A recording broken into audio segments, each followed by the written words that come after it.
Notice of this meeting is sent to the Retrospect and posted on the bulletin board in Borough Hall. First item on the agenda this evening at the work session is the public comment period. This is a reminder that each person gets 5 minutes. Whoever would like to speak with the commissioners, we're gonna do in-room first and then we'll go to Zoom. Please come to the podium, say your name and address. If there's anyone that wants to speak about non-Bancroft stuff first and would like to come up first, so that you don't have to stay for the whole meeting, please do so.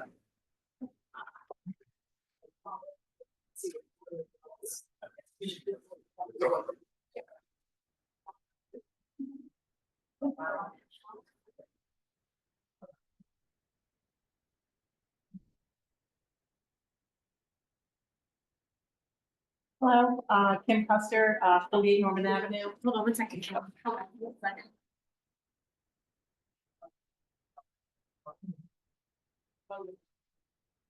Okay, good. Kim Custer, 48 Norman Avenue, CUSPER. Are we gonna be allowed to say non-Bancroft stuff and then Bancroft stuff later, or are we gonna have one shot? No, it's for work session, we do one public comment period at the start, which is part of right now, so each person gets up to 5 minutes, any topic of your choice. Okay, I just wanted to have an update on Boxwood Hall and Lower Hall.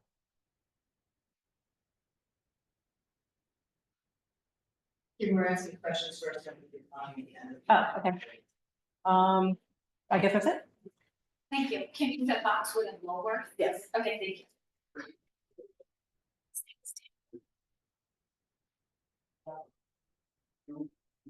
Take it down one. Left, left, right, left, down, left, right there. Up, down, one more down. Can you give me 1 second, Chris? I have trouble with the clock. Sorry. Sorry. Okay, go. Yeah. I'll give you extra. Chris Maines, 7 Roberts Avenue. Chris Maines, 7 Roberts Avenue. We can't hear you. Is it on?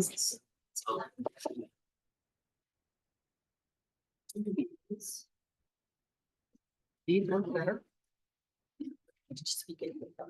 Yes, is it better?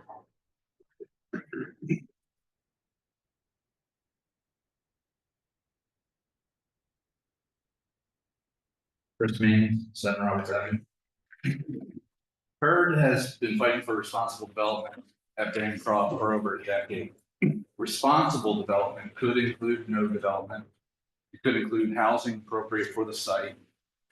We believe that due to the historic significance of the Bancroft site, the proximity to the Camden County Park and the lack of park space anywhere else in Haddonfield, a passive open space would be the best use of the parcel, aside from the 10 affordable units which must be built there.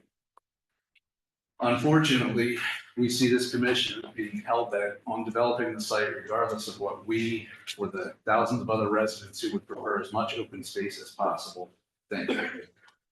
With that reality in mind, and with a very heavy heart after fighting for more than a decade for open space at Bancroft, we're shifting our efforts to the goal of getting the best possible development on the site, given the circumstances, the best possible development for Haddonfield. Of the 9 proposals, only one, Toll Brothers, is even remotely responsive to the RFP and conforms to the unamended Bancroft redevelopment plan, the only version which may now be considered. Unlike the other proposals, the Toll Brothers proposal includes owner-occupied condo flats in modest 2-story buildings, 1 unit atop another. It is age targeted. Age restriction is a possibility, which will eliminate the impact on the school system, except for the affordable units and some backfill from seniors leaving their current homes to move to the new development, which would be the case for all the proposals.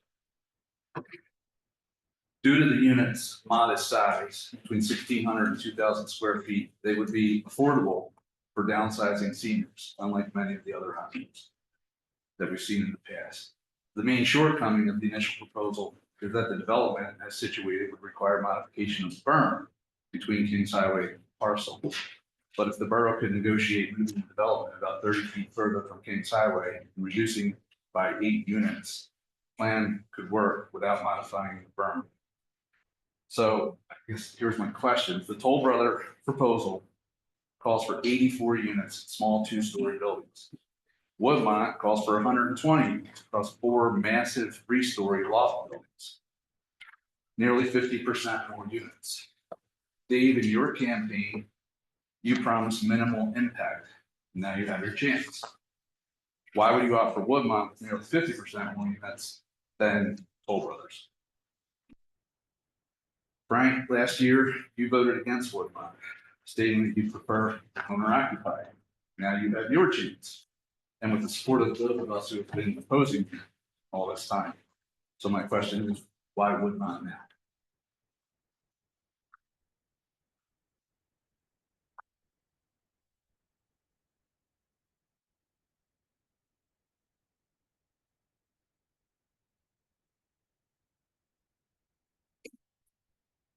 Andy, you can hold on 1 second. Okay, thank you. Ann Walters, 144 Hopkins Ave. Good evening, Commissioners. I want to preface this by saying I don't believe in overdevelopment of Haddonfield. I've lived in this town since I was 4 years old. I hate the McMansions. I hate knocking down a house with a lot of charm and building a 3-story monstrosity. But that being said, I want to thank you all for your hard work and perseverance during a very, very difficult time. And the public attacks on you and the personal attacks on you are appalling. And I'm ashamed to be from this town. It's not right. We all know that you inherited something, that you did the best you could with the information you had at the time, as did the prior administrations. This has been going on a long time, and you cannot blame it on one person. And I would like to address my fellow residents of the borough. These personal attacks have got to stop. This is like middle school and high school bullying, and this is not a good example for your children or your grandchildren, and it has got to stop. It's embarrassing. The name calling, the guilt by association, it's wrong, and it does not reflect the way the vast majority of the people in this town feel. It's disgusting. It's quite frankly disgusting. This country is divided enough, and now we have a bad situation. What are you gonna do if you run into people at the avenue? Are you gonna run away? Are you gonna flip them off at parades? It's disgusting. And I know that the people in this room and the people that live in this town are better than this. This problem can be solved, and I'm sure that the commissioners will solve it in the most appropriate way possible. There's a lot of knowledge, and they have worked very hard, but this bull has got to stop. Thank you.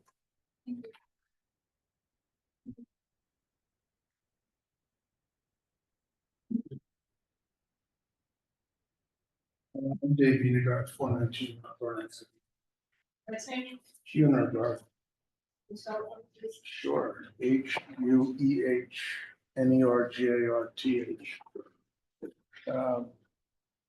I want to address that the comment that was just made in terms of the attacks on myself that were conducted by those that say such attack should be ordered.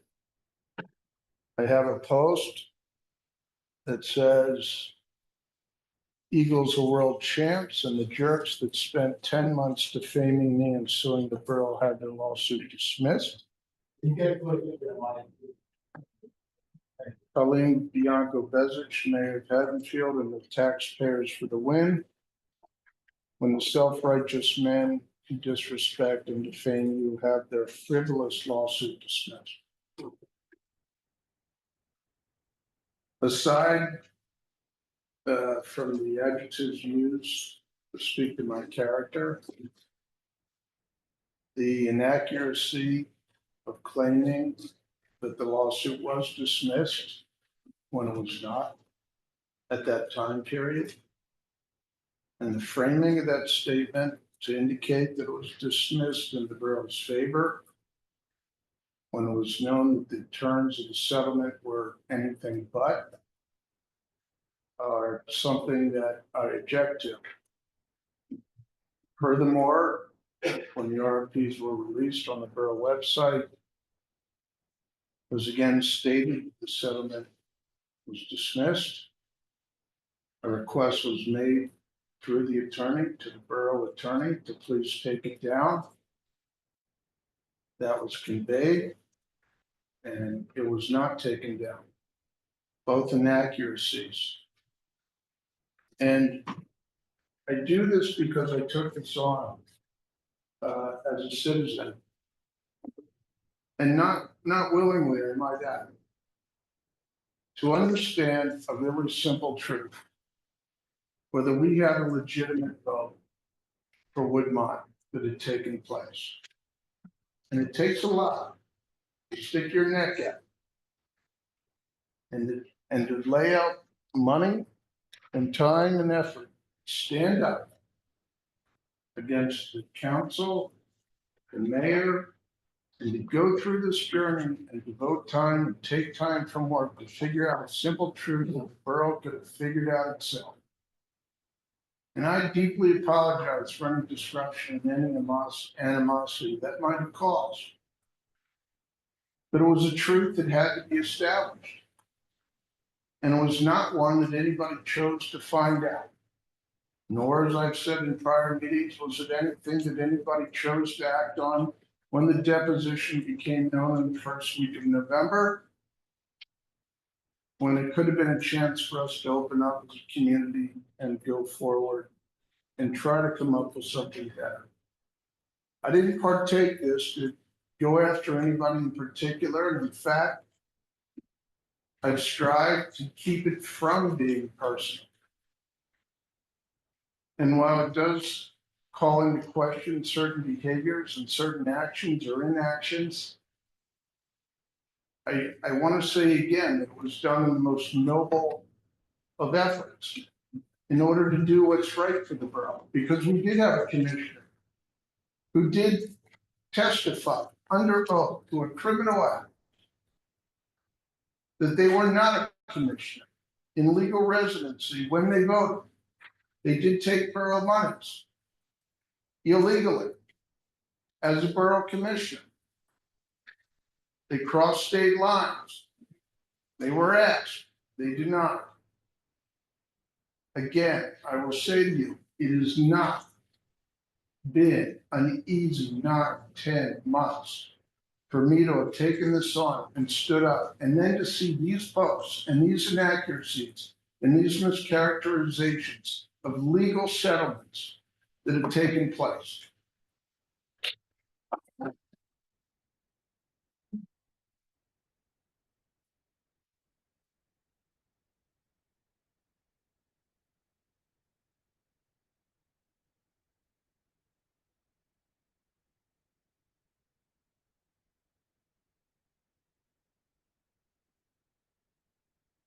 Yeah, I'm hearing all that straight.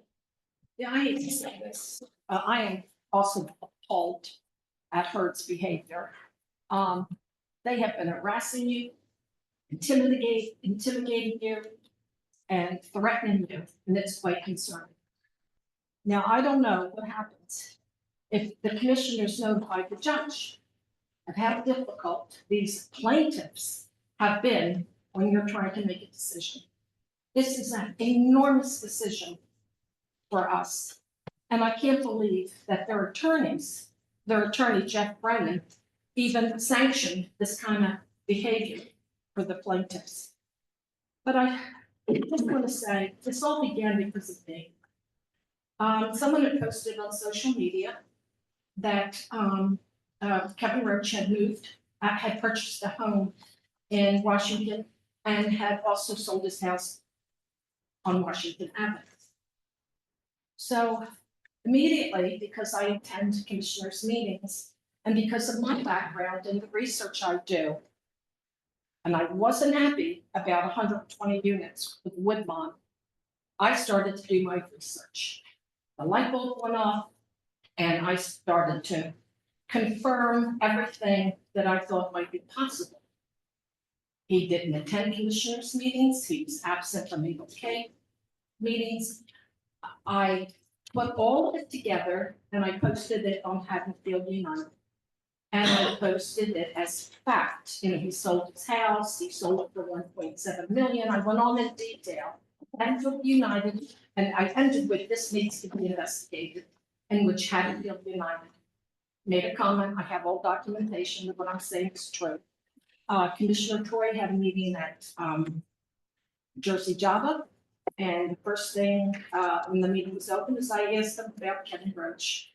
I said, you know, what did he know? And was he a resident? Commissioner Troy was very uncomfortable, and I understand that. I mean, Kevin was a friend of his and he worked with him. And Kevin said, well, Frank said, I don't know. Kevin never discussed it with me. I just know that Kevin is running a place in Pomona, and I let it go. During the course of the meeting, somebody who must have written my post had this documentation of residency or something like this. I don't have it with me tonight. And that was based on my post.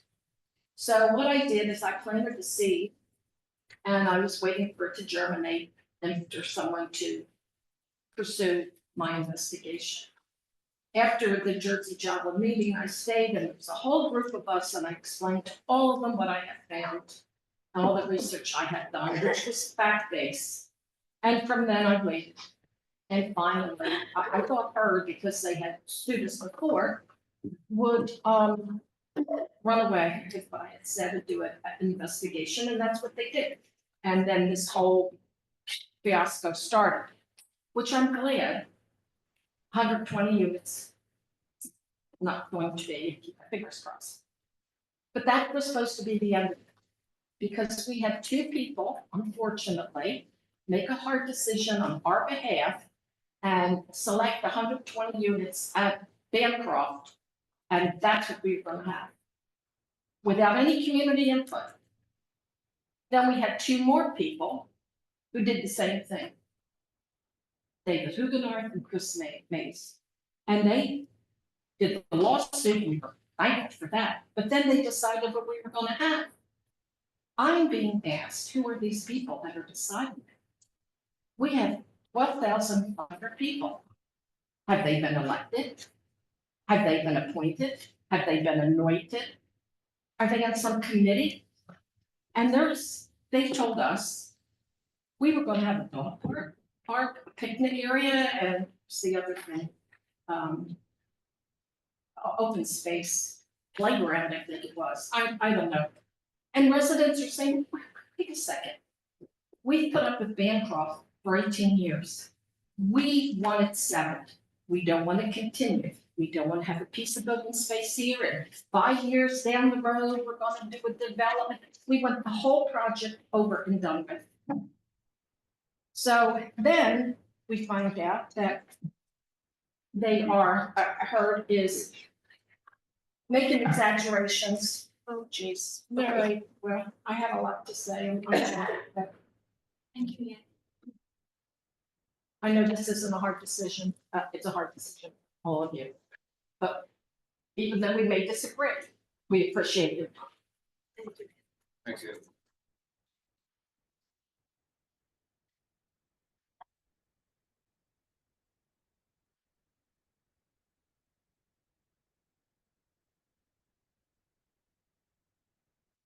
Good evening, Dave Jankowski, 621 Center Street.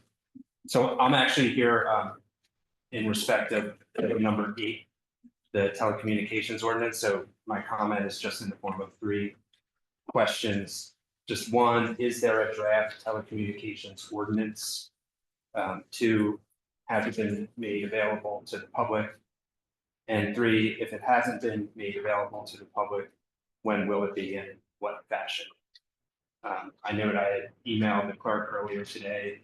Can only imagine volume of email the clerk probably gets in a given day, but the public is inquiring as to the telecommunications ordinance and its status and what it says. So thank you. Appreciate it. Thanks, Steve. We'll get you an answer. Fox with lower telecommunication.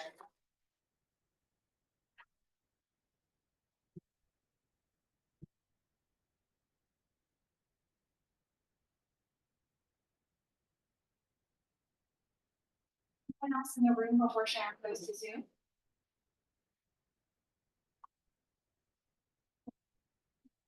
Hi, I'm Hooker on Mount Vernon Avenue.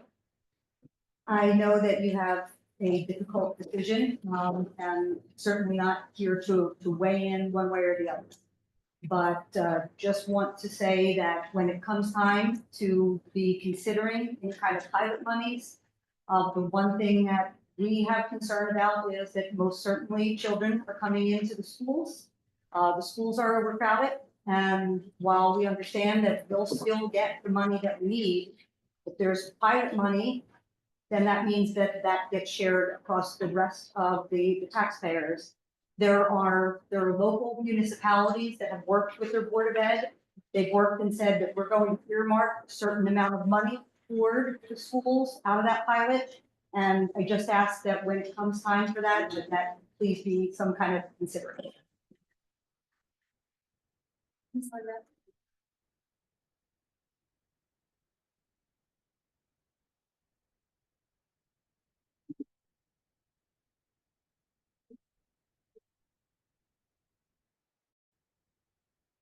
So no one else in the room at this time?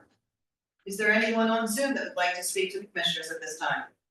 John Kay texted, he wants to speak. Go ahead, John.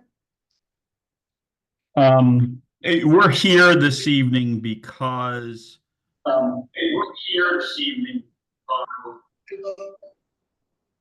the governing body and the solicitor challenged the residents to sue the governing body to investigate the allegations that were being raised with respect to Kevin Roach's residency. And after almost a year of ignoring those concerns being raised by residents, lo and behold, it has come out that Kevin Roach was indeed not a sitting commissioner at the time of the vote to approve Woodmont as a conditional developer. So no matter what you all do tonight to move forward with the Bancroft redevelopment, I think it's also imperative that this governing body censure Kevin Roach for his continuing to act as a commissioner for almost 2 months after he stopped being a resident of our community. I have lots of other thoughts that I'm happy to share in private, but I think that's one that should be absolutely considered by this governing body. Otherwise, we have no acknowledgement whatsoever as to what occurred back last April and May. Thank you. Thanks, John.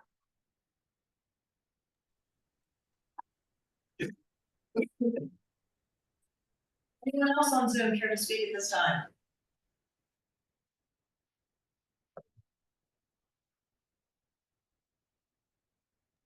Please raise your hand or unmute yourself.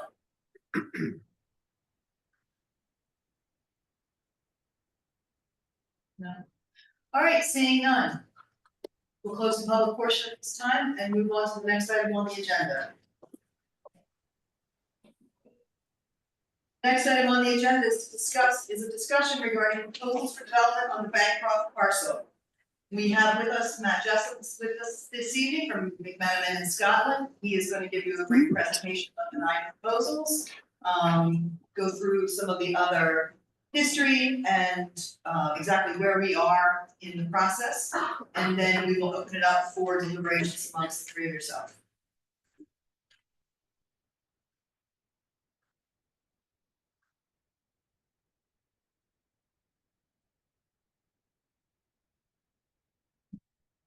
All right. Good evening, commissioners. How are you doing? Matt Jessup, down in Scotland, and Camden. Sharon, your redevelopment council. As Sharon mentioned, there's a couple of things that we want to update you on, also for the benefit of the public, of course, since we last met on February 10th. The first is in connection with the resident lawsuit that we've heard mentioned a couple of times in public comment tonight. And I know, and I believe you all have a copy of this order dated the 6th of March, 2025, issued by the judge in that matter.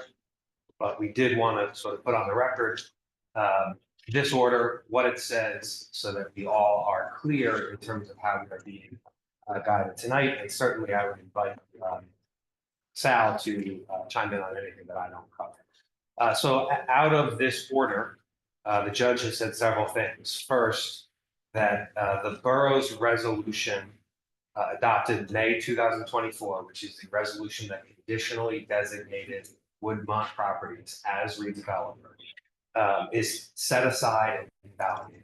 It no longer exists. Any rights or entitlements that Woodmont had as a result of that resolution are also set aside and invalidated. Any contracts or agreements that the borough entered into with Woodmont properties following adoption of that resolution are null, void, and of no effect whatsoever. Just as a point, the only agreement that we actually executed with them is the conditional redevelopers agreement. We had approved a redevelopment agreement and a purchase and sale agreement on February 10th, when we were last year, we had not administratively finished the process of executing either of those documents when, this order came to be. So the only agreement that is null, void, and of no effect whatsoever at the moment is, of course, the conditional redevelopers agreement, but the resolution that followed certainly same thing. Woodmont is to proceed at its own risk and on or before March 10th, which is of course tonight. The borough will conduct a de novo review of the 9 responses that were received in response to our May 26, 2023 RFP for the residential portion of the Bancroft property. That basically means we are to review all 9 proposals as if we are reviewing them for the first time. And of course, one of the commissioners, in fact, is reviewing them for the first time. The borough, in connection with your review, you are not to incorporate any previous. Am I done? You great? No, we're No, not. that wasn't us. It was 5 minutes. No more hours. You go. No one wants to hear me. Least of all me. But in the de novo review, we are not to incorporate any predetermined findings from our prior RFP response review. No additional weight or credibility in the fact that we originally selected Woodmont, nor discount any of the other 8 by virtue of the fact that we did not select them originally. And the order also mentions that the case is dismissed without prejudice and without costs. The court does retain the jurisdiction to enforce litigants' rights and or any terms and conditions of this. So that was order 1 that was issued in March, signed. I know you have it, I know you've all reviewed it. Sal, again, I don't know if you have anything else, but if the commissioners have any questions about that as we proceed with that process, please certainly let me know. Hearing none, the second order is from Judge Schweitzer in our Fair Share Housing Center lawsuit. When we were last before Judge Schweitzer, we had indicated that we had complied with the original order. We had signed, or we had, approved a redevelopment agreement and purchase and sale agreement by February 10th, which is what that latest order had required. And we were in the process of moving forward with our judgment of compliance and repose, which is the final legal step to finish the round 3 affordable housing process. Of course, you are now just about, by the end of March, halfway through the round 4 affordable housing process. But that review is in connection with round 3. When we went to that hearing to talk about that judgment of compliance and repose, that was after we understood what the order would be in connection with the first lawsuit I spoke about. And as a result, the Judge Schweitzer, created an order for the borough in connection with the affordable housing lawsuit. And I'll just hit the highlights of that one. On or before March 10th, we are to conduct a review of the 9 responses that the borough received to its May 26th request for qualifications and proposals. On or before March 24th, 2005, we should designate a redeveloper, approve a redevelopment agreement, approve a purchase and sale agreement, introduce an ordinance amending the Bancroft redevelopment plan. So 2005, 2025, sorry, we go back. March 24th, 2025. I know we're going back in time, we're not going that far back. Adopt a resolution designating a redeveloper by March 24th, 2025. Authorize the execution of a redevelopment agreement, a purchase and sale agreement, introduce an ordinance amending the Bancroft redevelopment plan if necessary. And as we get through all 9 proposals, you will see all 9 proposals require one or more amendments to the development plan. So that process will be required no matter whom you may or may not select. On or before April 1st, planning board is to hear any redevelopment plan amendments.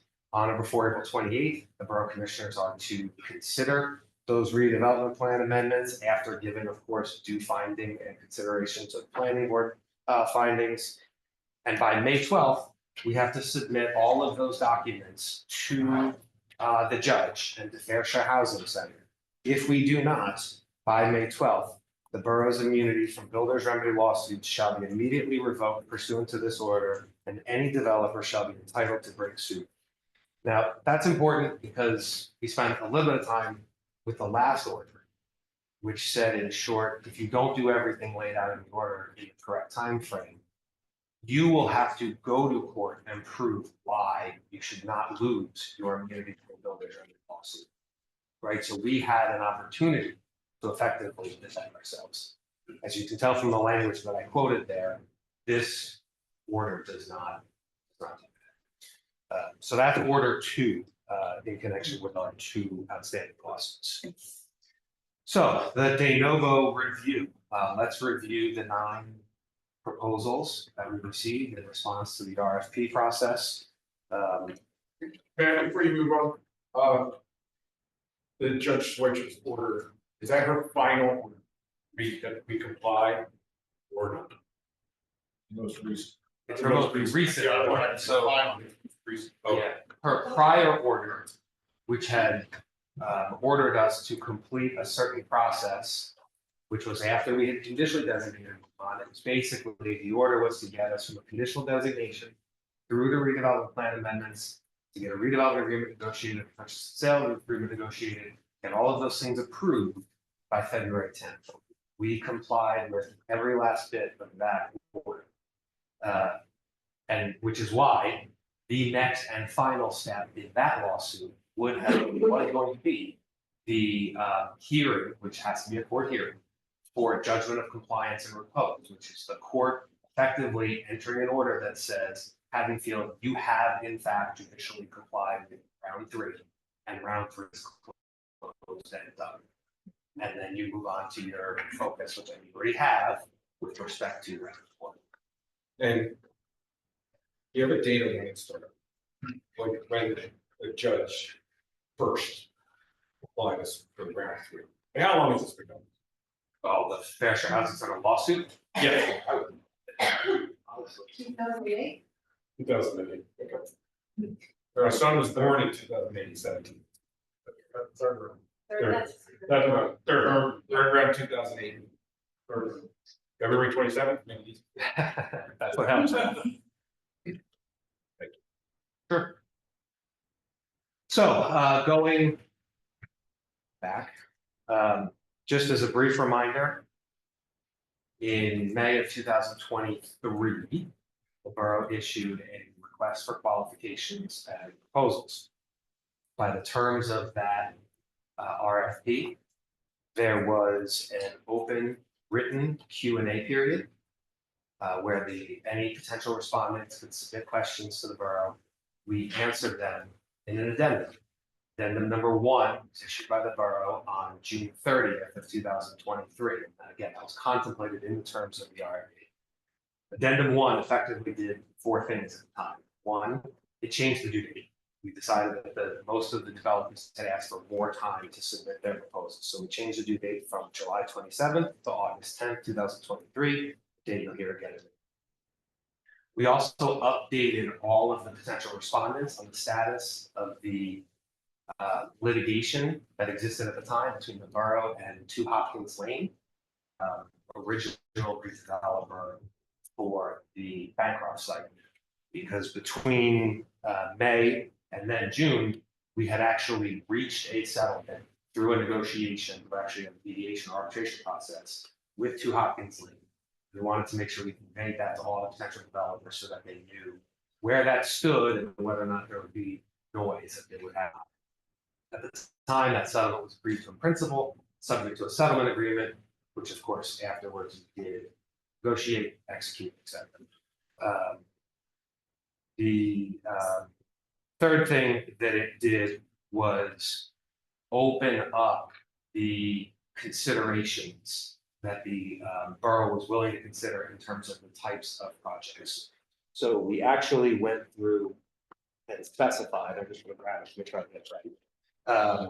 We specified 5 things, right? We said that we were willing to consider as part of the RFP process, market rate and or affordable rental residential units, for sale market rate residential units, market rate age targeted units, market rate age restricted units, and or non-age targeted, non-age restricted market rate and affordable units.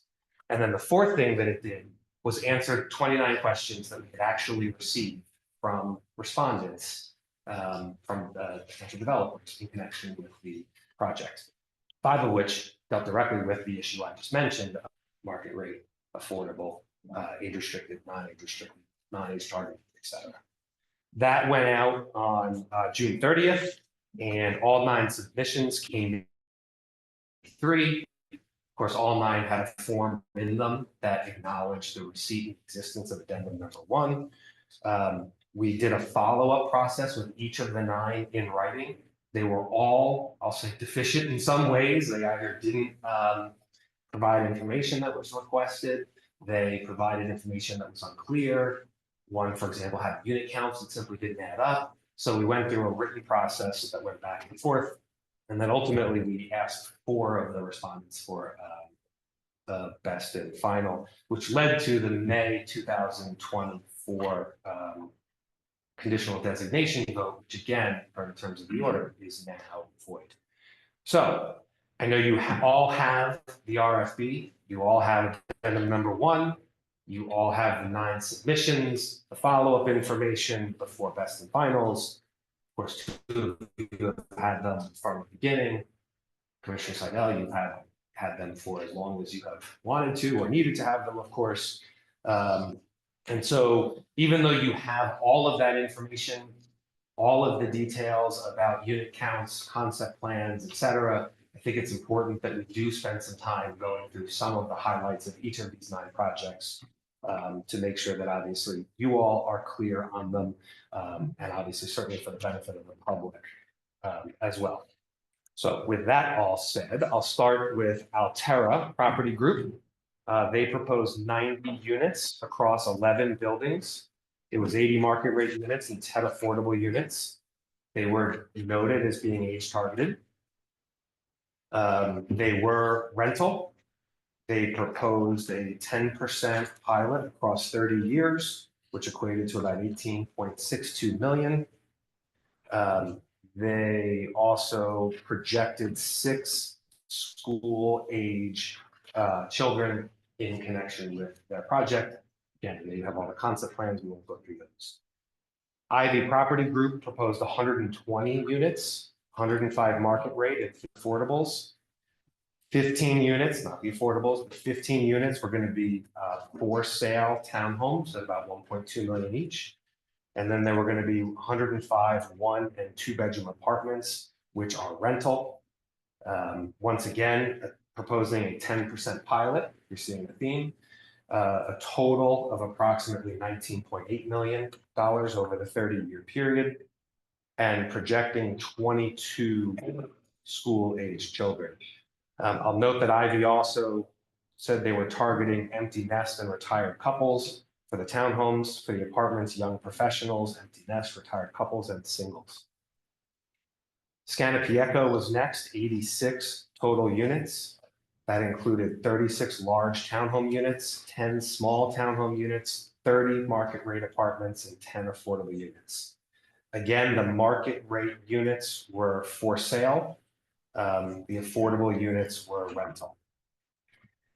Scanapieco proposed a pilot of 8% of annual gross revenue. Just to note, the law requires a minimum annual service charge of 10% of annual gross revenue. So that's on the rentals. They were using 50% of otherwise applicable taxes for the for sale units. That came out to $32 million in total and 16 to 17 kids. Again, the issue there, but obviously we didn't take further time, was that pilot is statutorily deficient. JG Petrucci and Allegro Senior Living had 161 total units, 141 market rate units, and 20 affordables.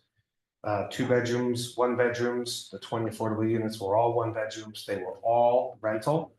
They projected $21 million in pilot revenue and no school-aged children. Petrucci and Allegro is actually a senior living developer. JG Petrucci does all. So they sort of pitched it, I know you know this, but as sort of a hybrid, almost like an agent-based type community.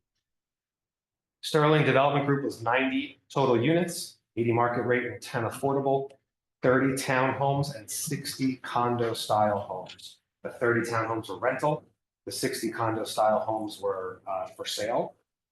The pilot of 5%, 6%, and 7% of annual revenue each for 10 years.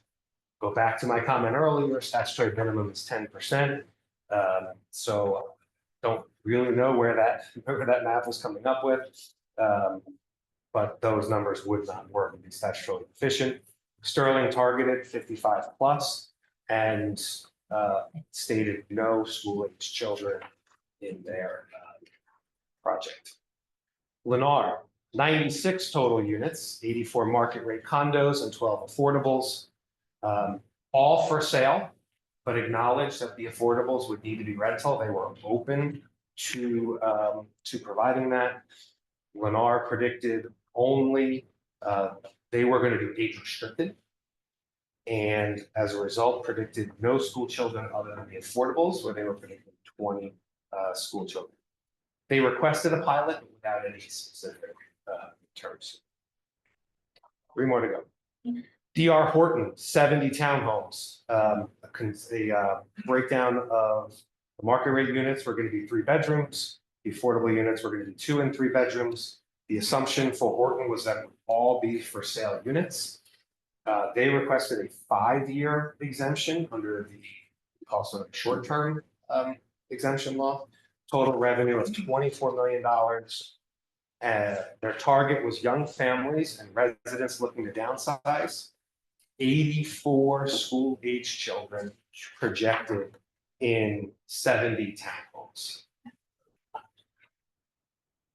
Woodmont, 120 total units, 102 market, 18 affordable, all 100% rental, a pilot at 10%, a willingness to escalate, but not clear in the proposal as to what that would mean.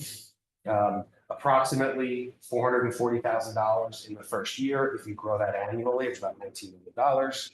16 school-age children out of that project, not age restricted.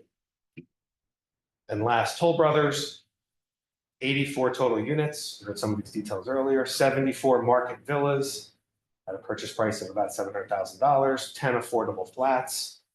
The market rate units were for sale. The affordable for sale preferred. Right, Toll is clear that they generally don't do rental, but understood that they may have to either do that or consider a partner to make the residents happen. A pilot requested at 70% of otherwise applicable taxes, which is $21.3 million without any escalators.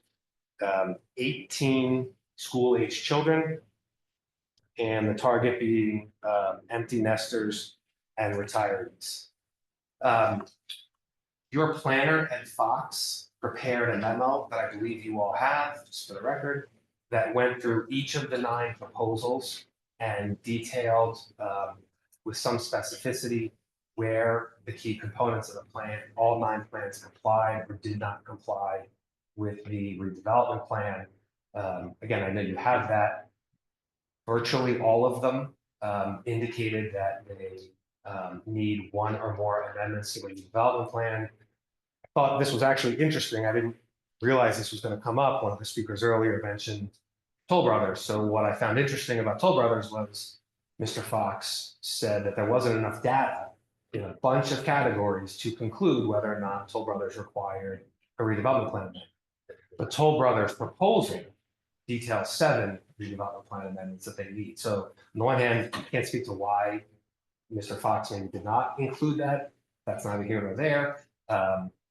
I think we're fairly confident saying all 9 proposals require an amendment to the redevelopment plan.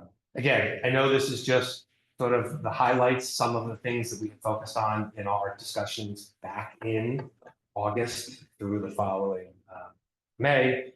You have received and have reviewed all of the concept plans, all of the submissions that I mentioned, the financial wherewithal, which we've been through, right? All of them provided the proper references. They all provided financial information to show that they have the ability to complete the project as contemplated. They all provided details on staffing and experience to show that they could in fact produce these projects. Many of them provided their professional team, their outside professional team, some of whom have done projects right here in Haddonfield. Again, I know you have all of that and have reviewed it all. So before I stop here and ask if you do have any questions, you do have a resolution tonight for your consideration. Of course, your deliberation and your review of the information is paramount. If you need more time, okay, you heard what Judge Schweitzer's order said. We obviously go back to Judge Schweitzer if we have to and need to. Well, no, if Sal wants to predict what she'll say, but I believe pretty strongly that at the end of the day, the judge wants us, these duly elected and sitting commissioners, to deliberate and make a decision that's been empowered to you by the redevelopment law, et cetera. If you have any questions about that resolution, certainly I'm happy to answer them. If you have any questions about the proposals in any greater detail, I'm happy to either answer them or go dig through the book, because I probably remember each last. And again, Sal, I'll defer to you if there's anything else with respect to the orders or the process. Just a question, Matt, we were in a closed session. We weren't sure exactly the dates that the Judge Schweitzer was going to offer. We were hopeful that it was April. So just confirming it's the March 24th action meeting is. Yeah, there's a handful of dates that are important, right? So the first one is that we undertake this process on March 10th, which of course is consistent with the other judge's order as well. So, here we are. Yes, Judge Schweitzer's order basically says take action with respect to a developer, say who, by March 24th. Proceed through the process that we've been through, once before with respect to negotiating a redevelopment agreement, a purchase and sale agreement. And as I mentioned earlier, all my proposals require amendments to the redevelopment plan. So work through the redevelopment plan amendment process and finish by the end of April, such that by May 12th, which is really the end date, by May 12th, we can provide the information to the judge showing that the borough has completed its selection process and the legal steps that it has to take to contract to make the project a reality. May 12th is really that drop dead deadline, which is why I say if deliberation needs more time, if there's more information needed, et cetera, I think there is a little bit of time, but that March 12th date is what is currently in judge's work. May 12th. Absolutely. So Matt, I was going to ask your legal expertise and opinion. Can you expound a bit on immunity from builders remedies lawsuits and like what happens in the state of New Jersey? What it could happen if action is not taken on May 12th. Sure, and it's probably a good discussion to have. I don't know if your affordable housing council has had this discussion with you, but I'm happy to have it with you because this doesn't just apply to this process that we're in the middle of right now, right? But the idea of a builder's remedy exercise at the end of the day exists in round 4 as well, right? So this is something that you may end up living with for a long time. Now, not to get ahead, but in round 4, if we satisfy our statutory obligations, set a number by January 31st, which I presume we did, wait till March 31st to see if anybody challenges our number. Did anybody challenge our number yet? No? Okay, good. Because a lot of challenges have already been filed. 159. 159, I didn't have that number. And then by the end of June, adopt our housing and home fair share plan, which shows realistically where all of the units that we have adopted as our number in January can be developed. And if we do all of those things by the exact dates, we continue to be in round 4 immune from any sort of builder's remedy. But if we miss any by so much as a day, as absurd as that sounds, then technically you open yourselves up in that builder's remedy in round 4. So all of that is to say that it's a great question. I'm happy to spend a minute on it because it doesn't just apply here with respect to round 3, where it was used more as a hammer. It also applies in round 4, which you're obviously smack in the middle of right now. The concept behind a builder's remedy lawsuit is that the municipality has a constitutional obligation to provide affordable housing. It has not done so. The court has found and determined that the municipality has failed to satisfy its constitutional obligation, and it gives broad power to the developer to satisfy as much of that unmet number as they are proposing. So you may have a site that is well suited for 30 units over 3 stories. But if you are found to be constitutionally deficient and you have an affordable housing number unsatisfied of 50, with an assumption that anything built is going to have 15% affordable, and if it's rental, and 20% if it's for sale, the developer can come in and say, not only am I not going to build 30, which I know makes sense, right? I'm going to build 60 by doing 5 or 6 stories. The site supports it. That's about it. Right? There's no, it doesn't matter in terms of our zoning, that gets tossed. Our water, sewer, roadway infrastructure capacity, those sort of critical resources, they get moved to the side. The developer has broad cloth to say, I can satisfy a good number of your deficiency by allowing me to build outside the confines of what you want or what your zoning allows. And so what traditionally was done during round 3 is the developers, the municipalities that were deficient, which was pretty much all of them, and Fair Share Housing Center would ultimately settle, right? We went through these lengthy, protracted settlements to say, okay, developer, we don't really want you to build 7 stories in our nothing more than 2-story colonial town, right? That we just can't do that. But between you developer and the 3 developers at the table, can we do a 4-story here at this spot? We won't have the same control over aesthetics, for example, over what the facades look like, but we negotiate all of that as best we can to the point that the developer is willing basically to concede. And then each developer got to build the project that they wanted through a negotiating process. But they didn't have to from that perspective, right? I mean, if you were a town that filed for protection, then you did have the ability to negotiate that. But if you look at towns, Google Englewood Cliffs, Google Millburn, right? You'll say, and I'm sure there are some down here that happen all be up in North and South Jersey, but you will see towns that are sort of having the hammer laid down because they did not comply, they did not try to comply, they did not negotiate.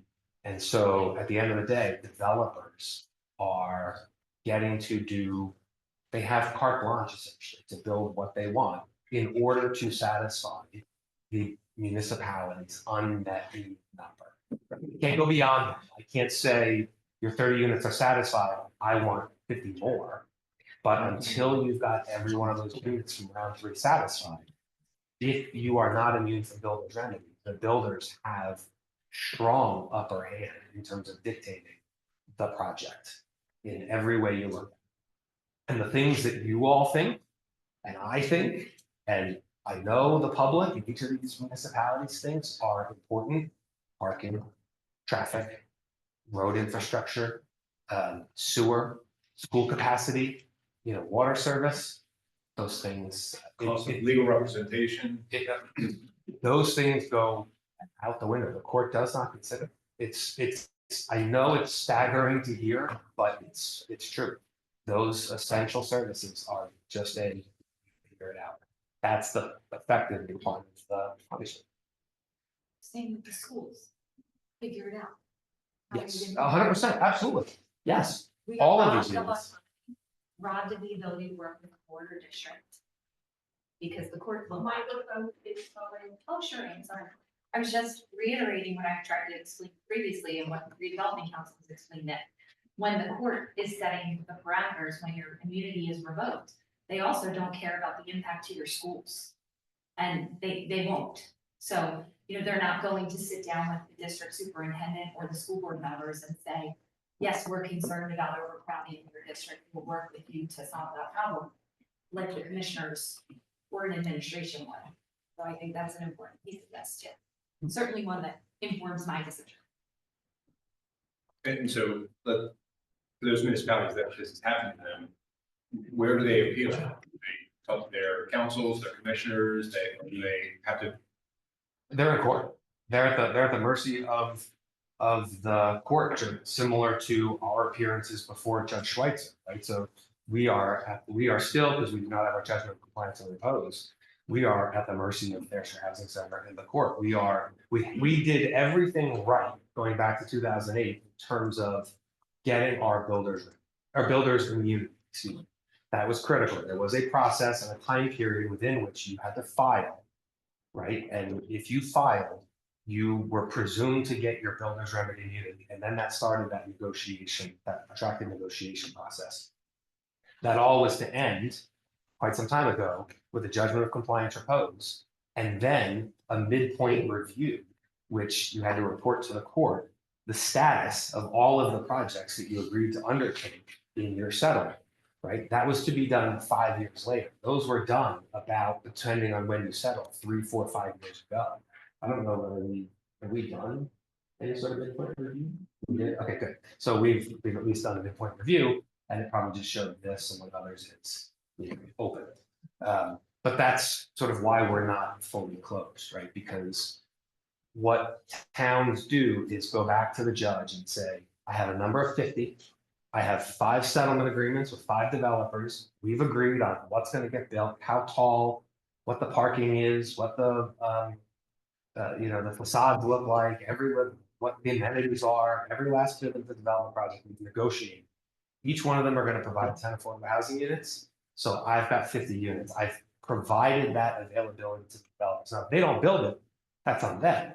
But I have provided that. And here's evidence by showing 5 redevelopment agreements that are signed, or 5 site plan approvals that were done if you did it by zoning versus by redevelopment. Our open here is that we don't have this last one to say this is done, right? The towns that have finished and have a judgment of compliance and repose, they could show definitive that those units were all getting built. Again, subject to the developer, actually stepping up and putting a shovel in the ground. That makes sense? Sure. So say we pick a redeveloper that then can't execute. What happens? You mean if we contract with them and then they like they either ultimately site default? conditions or some study or something and it just blows up their financial model. And they just say, yeah, we're not. So it obviously depends on what the cause is. If it's on the developer side, for example, their financials, their ability to get a bank loan, they'd be in default. We could move in and replace it with somebody else. If it's, there's a river of oil under there and no one can ever build there, then obviously that's a circumstance no one believes exists and we'll have to deal with it at the time. Okay. But the belief at this point is that the conditions are generally suitable. And again, I know you didn't bring this up, but it is a good point as we're talking about this, so remind the commissioners and the public that all being said, this project, if we choose a developer and can move forward, will be subject to traffic studies and traffic reports, engineering studies and engineering reports, wastewater, right, rainwater runoff, all of those things that any other application before your planning board would require. This project will require that as well, right? So make no mistake, in the builder's remedy sense, while they may not care whether you have the parking or the road infrastructure, you still have to go through that. In this case, which is simply a redevelopment project, the developer will have to do all of the same studies with all of the same professionals to prove all of those things. 1 or 2 of which you mentioned, right? Site conditions, things like that, environmental condition of the property. State historic preservation is one that's not normal, but they're gonna have to do that too. 100%.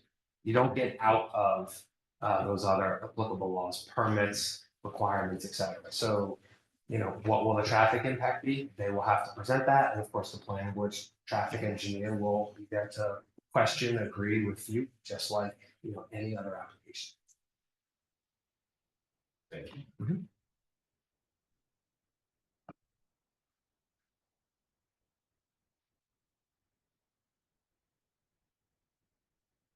He's a fan. And I feel like I've been through this more times than I can count, so no questions left from me. Commissioners, it's up to your deliberations. Sure, I'd like to go first, since, I haven't heard from before. So, since we're jumping around the calendar so much, I'm gonna go back to September 6th. I was not a commissioner at the time, I'm a candidate for commissioner. Sorry, I didn't have the mic on, but he was complaining because I'm loud. So I want to read 2 paragraphs of words that I wrote. Won't hide from any word that I've ever written. The truth, you don't have to remember. It's a phrase I've taught my children. I said, in essence, I see the problem facing our town as a 4-headed issue.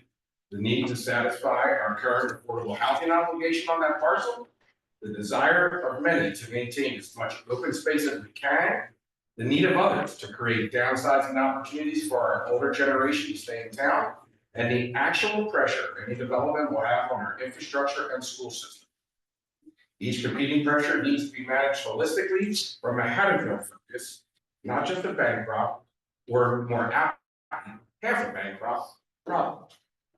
Next paragraph. When you use the goal to minimize impact, you start with the affordable housing component. 10 units are obligated to construct the parcel. That's a far cry from the 120 units of the Woodmont. I do not like creating a new area strictly for affordable housing. The borough did that with the place at Haddonfield, which should not be repeated. So let's debate how many unit opportunities are needed for a welcoming new neighborhood that can be aligned with the other 3 goals. I go through the other goals, and then I said, so that leaves the 4th issue, pressure on infrastructure and schools. These are problems most folks can get at a glance. The property is fed by one of the skinniest roads in town, Hopkins Lane. It's right next to a high school, student and staff drivers, athletic and other events all year long. And 6 a.m. to 9 p.m. usage most days during the school year. In addition, each unit built has the potential to add stress to our schools. These are all problems that need to be walked like a tightrope. Then I go on to say, this isn't a solution or a proposal. It's just what I think about the Bancroft problem. And if I'm elected, I look forward to working with the other commissioners on this and other opportunities for our town. I believe there's a balance to be struck, either by finding a builder, develop a smaller scale project, or having the borough divide the portion of the property into lots and let builders create a new neighborhood with market rate and affordable units. At no time have I ever said the borough should be in the business of doing anything. And as a matter of fact, if you'll recall, I have said, we stink at it. And thank you for making stink instead of the other word I said. We stink at it. We shouldn't be in the business of owning property, of running property, of developing property. I said the same thing, and we'll give an update to Boxwood and Lowell. We need to get the hell out of them too, because they're not being well cared for under our auspices. We need to sell them. So somebody who has the resources and the care and the time to take care of those buildings. I have never advocated for us to build a bid. We're not doing that. So that's September 6th. That brings me to being elected. Well, actually, I'll go back to October 27th. October 27th, I believe, was a action meeting. And I stood here and I said to you, Colleen, to stop digging. And what I meant by that was that there was an opportunity still to try to have time to do something. That night, you advanced, you and Frank advanced the, I believe the amendments to the planning board to look. And really, from my cheap seats at the time, that was the end of the line for time, because that proverbial barrel started rolling down at that point. So I truly believe after that meeting, any alternative idea, any other plan really evaporated. I have been speaking to an architect, developers in town, to try to assess what would happen if we had divided into lots, if we could, what was the count? You know, 50, was it 60? I had gone as a citizen, and anybody can do this. I went into Sharon's office and I said, where can we find the infrastructure money that would relieve the builder that we could find of all the other obligations that would cost them too much money? And she said, Dave, and Sharon, correct me if I'm wrong, that means 3 years not paving a road. That's 3 years of not cutting down a tree and probably scaling back trash for a while. And I said, well, that's just not. So that's all it did. Then I get elected. Thank you very much. Even before I was sworn in, I believe, I took a trip to Lansing for the League of Municipalities, and I met some of the towns, Milborn specifically, who cried like a baby about round 4. And I asked, I don't know if it was the mayor or the councilman at Milborn, why? And they said, you never want to not be under immunity. I said, all right then. I went to the Department of Community Affairs to thank them for giving us the grant that allowed the place at Haddonfield to happen. And I said, what are the chances of that happening again? And they said, it's the smallest development we've ever sponsored. And no, we're not giving you money for 10. We usually do much bigger than that. And I don't know about anybody else. I didn't really want any bigger on the affordable housing side. So I said, thank you for your time. And then we started talking about round 4 and what that entailed. So that brings me to blah, blah, blah, blah, blah. The March 5th. No. What was the day, Matt, that in the South, that we had to go, that we forgot February 14th. It's easy, with Valentine's Day. Right, thank you, I answered. All right, so Valentine's Day. I was getting all excited to marry people and to renew vows in Kings Court. And instead, I spent the day listening to Sal tell us the news. I'm not going to frame it as good or bad, I'll just say the news. And he said, Dave, have you ever looked at the unredacted proposals? And I said, I've never looked at any of the proposals. I went by the New Jersey Penn article, like almost everybody here. I never opened that. I am a person, if you have to understand this, that I just take the things that are in front of me and deal with them. I think I explained this at the last public meeting, that if a lawsuit is successful, it's just something that you have to deal with. It's now in front of you. I don't throw previous administrations under the bus. I say they did what they could at the time that they did it with the information that they had, and every decision becomes a constraint. And I explained the box that it just closed and closed and closed and closed and on us. So that's how I think. Everything's in front of you when it's in front of you, and if it's not, it's just noise. So I never looked at any of the proposals. I said, I guess I have to look at those proposals. So from the 15th of February to the 16th of February, yeah, I wasn't a really social person because I spent about 20 hours going through these proposals. And to be clear, the proposals I went through were the proposals as submitted. I believe in May, what a de novo review was fresh eyes, you know. And I said, okay, so let me start at the beginning. Let me see the proposals that they originally came in. But before that, I said, oh, I do this for a living. I do construction projects at the University of Pennsylvania for the work school. I look at proposals all the time for construction.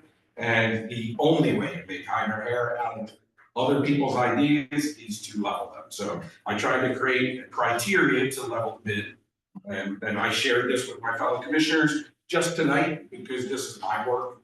This is how I looked at these projects. So I created categories, just very much like that post that I read on September 5th, that there's a balance between things. So the categories I created were adherence to the 2018 redevelopment plan. And I gave that 25% of the weight. So think about from a 100-point scale, 25 full points. If you completely covered every point of the redevelopment plan in your proposal, you got full marks. Land use efficiency. I preferred 8.2 acres and I created a scale that gave you full points. Well, it gave you 4 points at anything less than 8.2 acres. It started to severely punish you for using excessive land down to 1. That was 15% of the weight. Fulfillment of affordable housing obligation, pretty important because we need to settle that. I gave that 20% of the weight. As long as you could cover 10, it was cool. And if you didn't contribute to 10, I gave you a 1. And surprisingly, one of the proposals didn't even come up to 10. So that was really fun. Building height, lower is preferred, not the tallest town in the world. So if you were in the 2-story range, you got a 10. If you were over 4, you started to slide very hard, and that was at 15%. Financial benefits to having tax revenue, violence, etc. The goal was to maximize revenue and minimize impact. That gave you a scale of 10 or 15 points because it was 15% of it. The worst your financial return take you towards the bottom with 1 point. And then traffic, infrastructure, and community impact. Minimal negative impact was 10% at 10 points. And major burden on town services brought you down all the way to a 1. This is my opinion and my scale. I will point out that although I have 9 years of knowledge as a school board member, chairing finance, chairing the construction project when we did the referendum in 2016. I didn't take into account school age children because I'm not on the school. So my first pass didn't do that.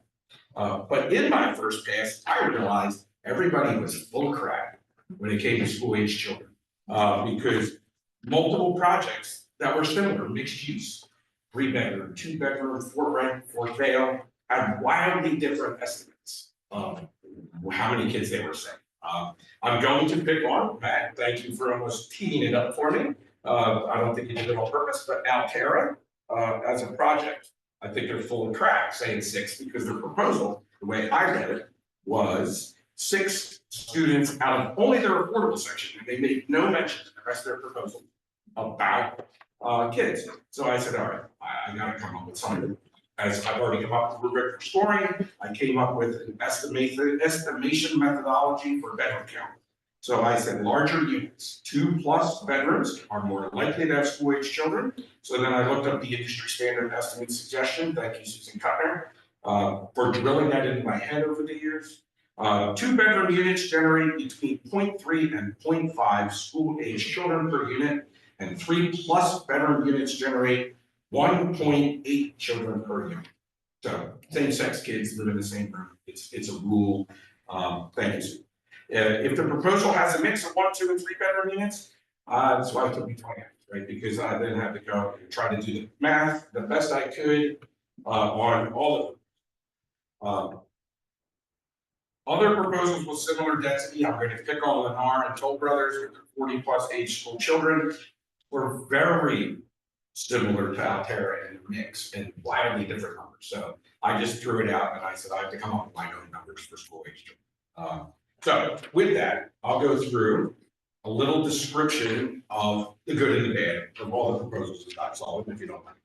All right. So D.R. Horton. Matt, I'm going to sound a little like you. You want to go through them? I'm going to go through them. D.R. Horton, best aligns with the redevelopment plan. So this is just the estimate of the redevelopment plan, not the entire scale. I'll go to the scale in a second. It includes 10 affordable housing units. It meets the mandate. You know, some of these aren't going to sound very flattering because they frankly weren't, but I found myself wanting to create 3 good things and 3 bad things. Utilizes the financial strength for a quick and reliable project completion. And it targets young families and downsizers. So it diversifies the housing option. It least aligns with the redevelopment plan. It projects to bring 84 plus students, school age children, that was the gas, right? Significantly straining the school district, maximizes the full 8.2 acre site, leaving no space for green area. And it has its high density, increases traffic and infrastructure burden. Second one, Ivy, best aligns with the plan, preserves 3 historic buildings, maintaining its architectural identity. It enhances the public spaces with a sculpture garden and park access. And mixed income housing provides a range of affordability options. But it was a 120 unit high density development, overwhelming infrastructure.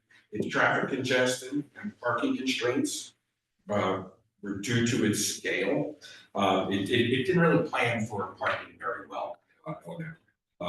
And revenue potential is lower than most of them. I don't know, I didn't make notes, but I think it was one of those that was piloted. It didn't work.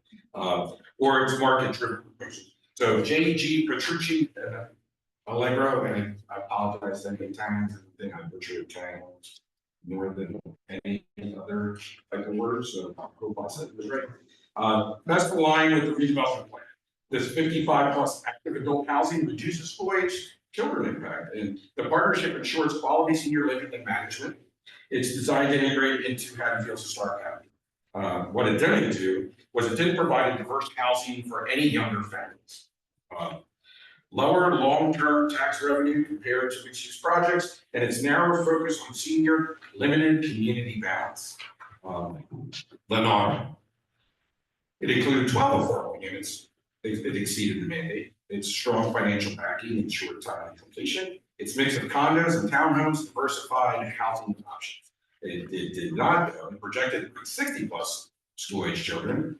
It maximized density, leaving little room for green space. And its architectural style, as they offered it, didn't blend well with this Haddonfield's character. Scanapicio, I will admit something about Scanapicio when I get to my scorecard of how I scored all these things. What did I write?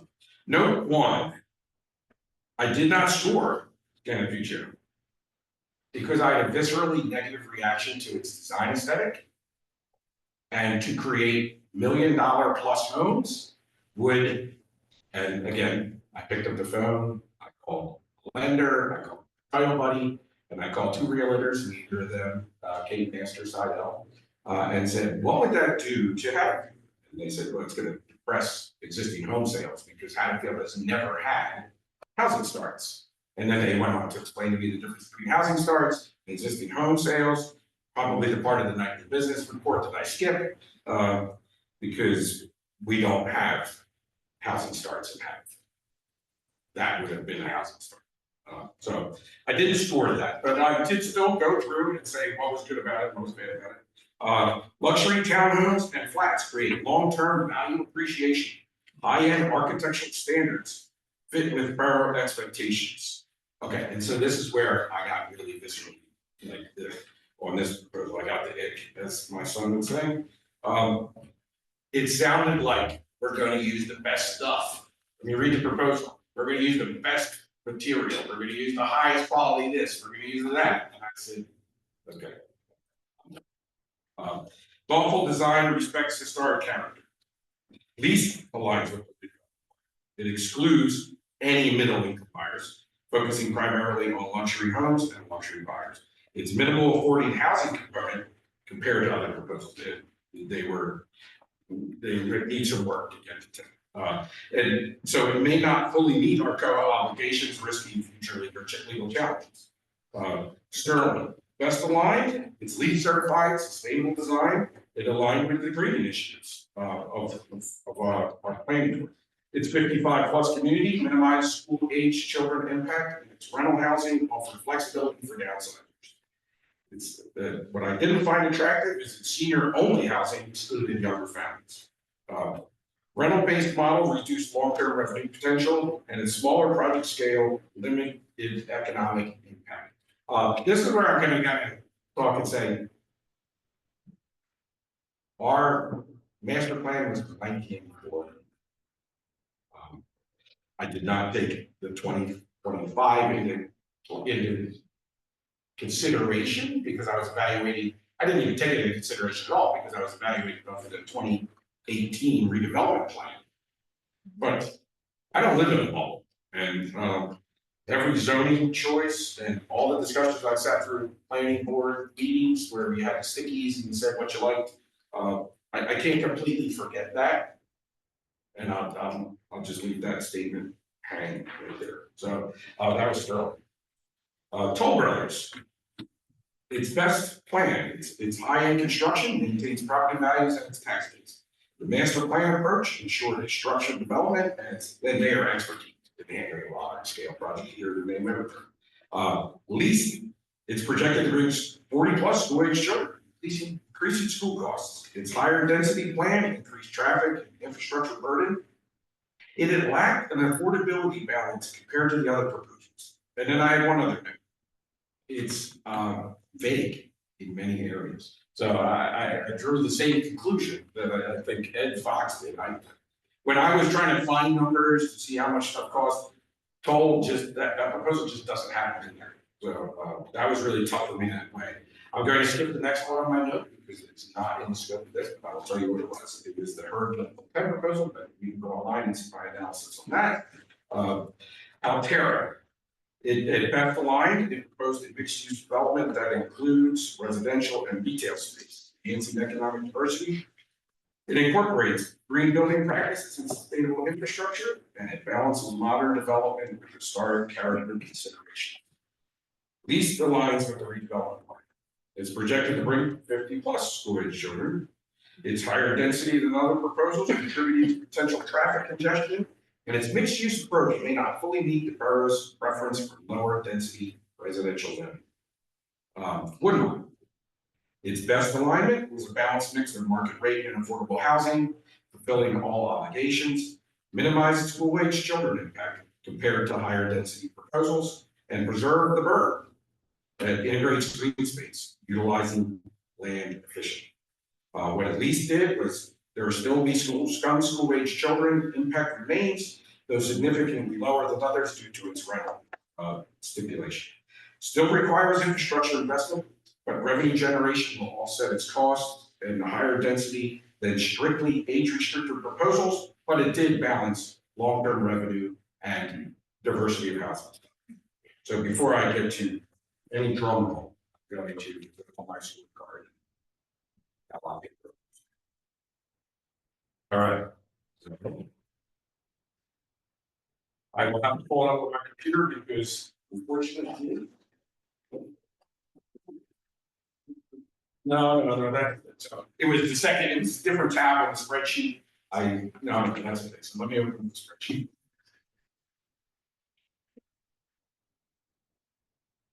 You get credit.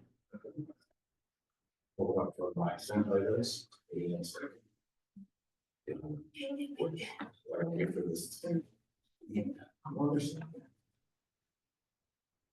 I send it to.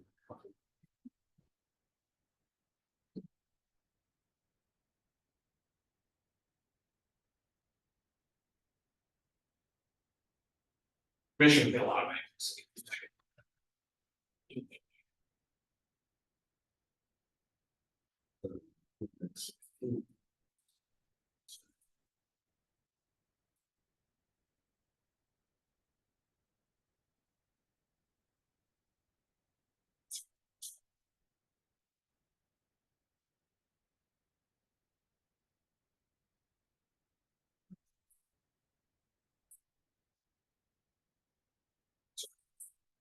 Give me 1 second. I'm gonna get it ready. Thank you very much. Appreciate it. So yeah, it was on a second tab. So when you print, you gotta print the whole workbook.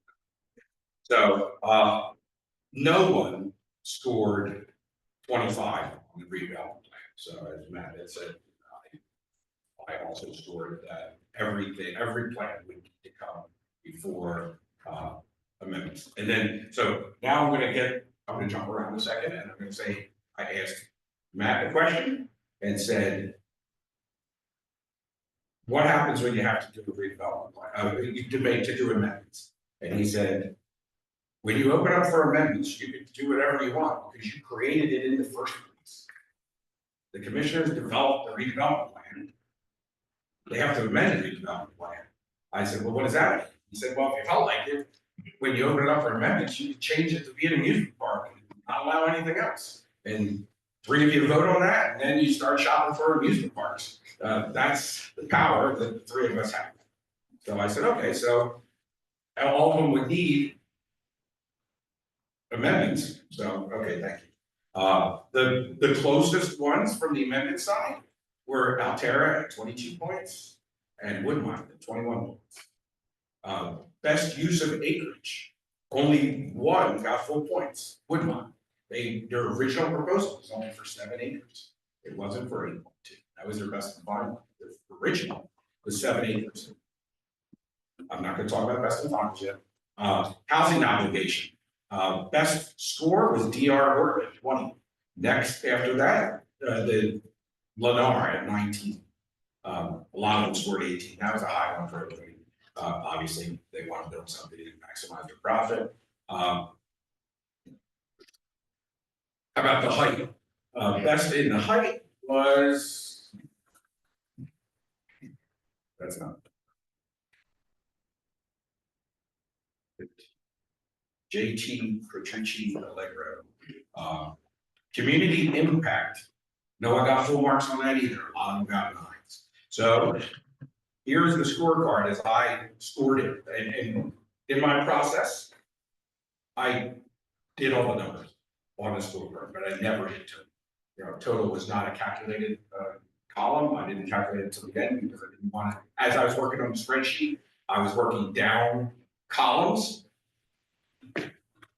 and across rows. So down the columns are all these proposals, and across the rows are all of my scorings. So I left total empty at 100 points.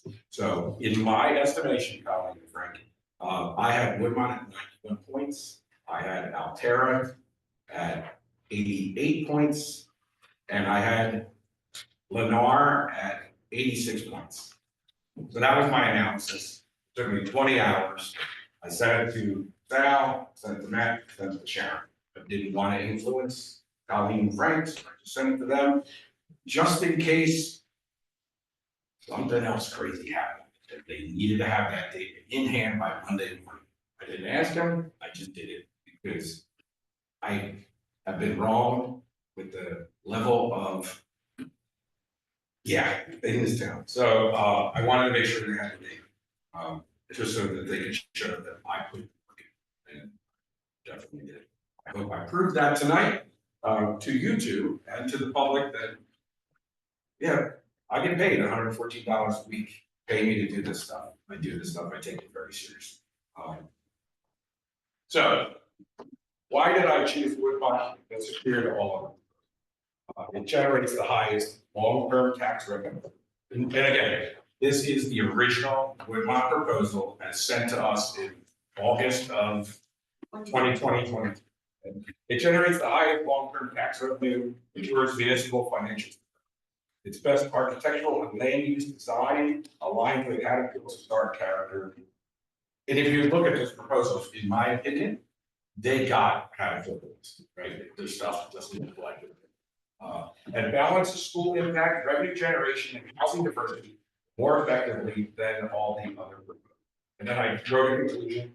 While all proposals offer benefits and drawbacks, Woodmont provides the best balance of affordability, revenue generation, green space preservation, and smart development. Long-term sustainability and alignment with Haddonfield's 2028 redevelopment plan is the best choice for her. Now, 2018. Oh, did I say 2028? Yeah. Oh. We're not in the future, we're still in the past. So, before I take the next step, I'm gonna say something. This process stinks. It stunk. Communication wasn't great, that's why I ran, because I firmly believe that you guys were stuck. It's obvious, right? You didn't have consensus for a long time, and you took your duty seriously. You tried to come to consensus. the town can actually help bring consensus. Like, we've learned that without tapping into the town, trust starts to erode.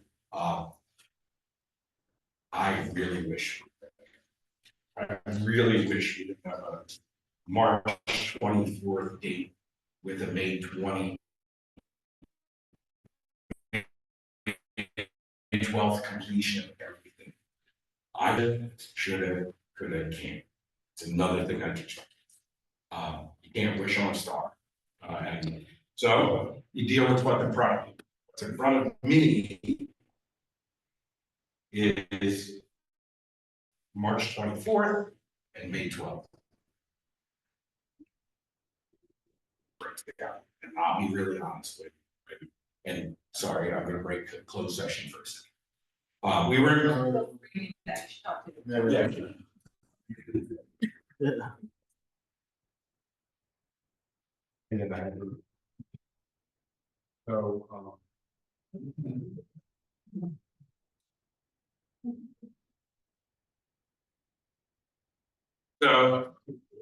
So I had a disagreement about the court settlement, and that's when Matt explained the amendment process.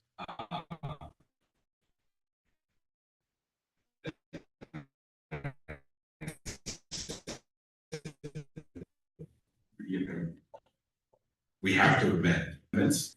You send those amendments to the planning board for scoring, and they come back.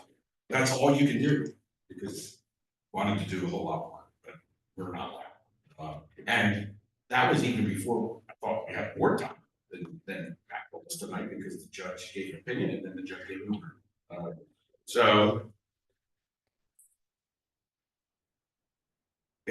I am proposing Woodbine, but Woodbine at 120 units with 18 affordable, 8.2 acres, because everything else doesn't exist. Because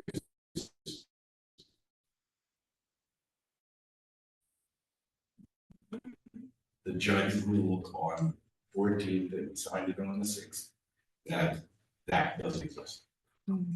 That's my rule.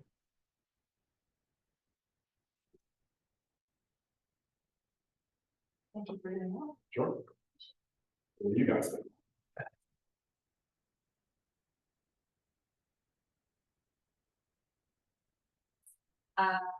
I'll be brief, because everyone's heard me talk ad nauseum on this over a year now. I was the original, not build 10 by 10. And I was told by people in this room, no matter where they sit, that it was fiscally irresponsible. And I volunteered to do the grant writing.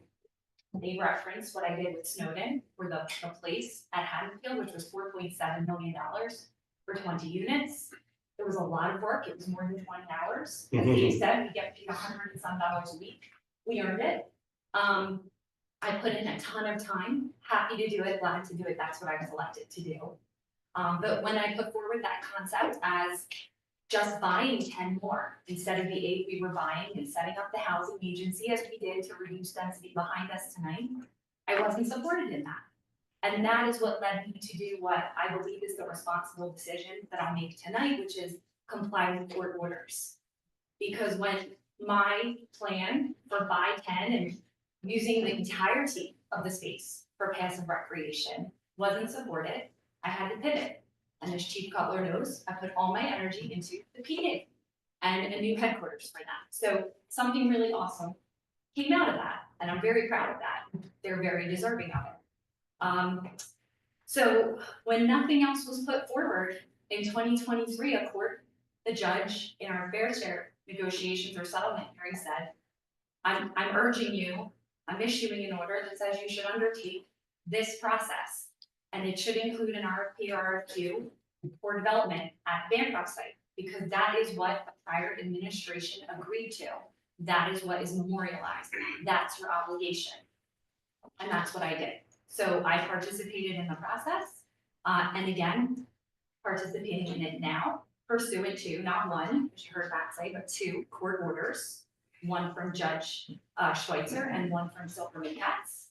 And so I conducted a de novo review between February 20th and February 25th. I actually had to break mine down, go back, find my folder of all my notes, find my folder of all the proposals from 2023. Did that with a fresh set of eyes, made an entirely new set of deliberative notes. And I am still the same Colleen. Nothing about me has really changed. My values are the same, and the lens that I'm doing this from, largely the same. And so I've landed in the same place that, as Dave said, coulda, shoulda, woulda, but here we are. I've been saying for a while, time is up. The writing was on the wall because I paid attention to the fair share stuff from the time I was in office in 2018. That's how we got the place at Haddonfield done. So none of this is a surprise to me. None of it is new. I haven't just been saying I want to pass an open space despite the emails that I've been getting from people. This was what I've been saying when I ran in 19, 20, 21, and thereafter. So, coulda, shoulda, woulda. We are now looking at the 9 proposals per the court order, nothing else, nothing more, nothing less. We had to do a de novo review. Being a lawyer, I no longer practice. I know some people were theorizing about what my profession is. I do not practice law currently, but knowing very much what a de novo review involves, I did that. And I also land at Woodlawn for many of the reasons that Commissioner Seidel actually cited, and that would be reiteration if I were on the record again. Happy to do that if council thinks I need to, but Yeah, it couldn't hurt. okay. Yeah, just I think a brief summation on the record. Absolutely. So I will say that first and foremost, I was absolutely in favor of the amendment to the and the answers to the questions that were issued in 2023-24 regarding the openness to market rate rental. I firmly believe and understood that our fair share obligation required all of the affordable units to be rental. And that is why I believe it's absolutely in practice, legally and otherwise appropriate for rental units at the entirety of the site. I stand by that. There were a number of proposals that quite simply did not make sense financially. You heard council state their pilots were not actually statutorily authorized. They were requesting things from us we couldn't do or that would not have benefited us financially under the law. I also looked at the size of the units. I was looking at age targeted. I also wanted to make a place for young professionals who might have to be living with mom and dad, come back from HMHS, come back from college, grad school, or move here, and they can't afford to get in this market under $500,000 more now. I think they deserve a place here in our town, and I'd love to welcome them. So I believed in creating a balanced mix of housing that would welcome young and older residents, that would welcome people of varying incomes. And I believe it was very important for all the rentals to be rentals as opposed to rentals and for sale, because I did believe it was important to create a space and a place that's safe and for kids not to be stigmatized. And I also wanted a partner who would work with us on open space, be open to any applications for open space purchase or Green Acres funds, still do that. And I believed it was very important to look at, the overall character and what ultimately anywhere from 70 to 120 or fewer units would look like on any parcel in Haddonfield. Since the Commons, we haven't had that scale of development, but I live in the neighborhood adjacent to the Commons, so I'm very familiar with property values there. I was a redevelopment and real estate attorney for many years, understood some of what Dave just described, the impact on the market if we were introducing for sale units. So I stand by all of that. And I also think it's really important to look at this as an opportunity. It may not be what everyone here wants, but I've also heard from 20, 30, 40, 50, now upwards of 100 people who say, get it done. Get it done and make the best thing possible. And you heard council say that's what happens next. We will go before the boards. The development will go to the State Historic Preservation Office. It will go before our HPC. It will go before the planning board. It will go before the county for approvals. And any and all submissions will also have open public comment periods, which I think is fantastic and healthy. And I'll be at some of them, whether I'm elected or not. So those are my reasons for selecting Woodmont. And any additions, council? Thank you. Wait here, again, we described the process here, I had to go back to my 2023 plans. Fortunately, I kept all the paperwork in a banker's box in my home office, out of office, complete with post-it notes that reflected that time period, and making sure that we record this with the direction through the lens of 2023 only. Like the mayor, not much has changed with me. Woodmont was not my first proposal. The first proposal, my number one proposal, number one response to the RFP. It was, to be honest, it was my top three all along. It was never my number one. I've mentioned countless times in public, it's not a horrible proposal. There's actually a lot of positives to it. I sought to gain input from the people over the last year and a half, the residents, about what works, what doesn't work, what you would like to see, what you wouldn't like to see, and did my level best to incorporate all that as much as I could as part of decision making. At one point, it looked as if we were in a good direction here. But again, this is the 2023 proposal, so you have to look at it through that lens. Similar to my two fellow commissioners, and mine is as important if we were in the direction this is going. But I approve that there will be amendments to whichever proposal we choose tonight.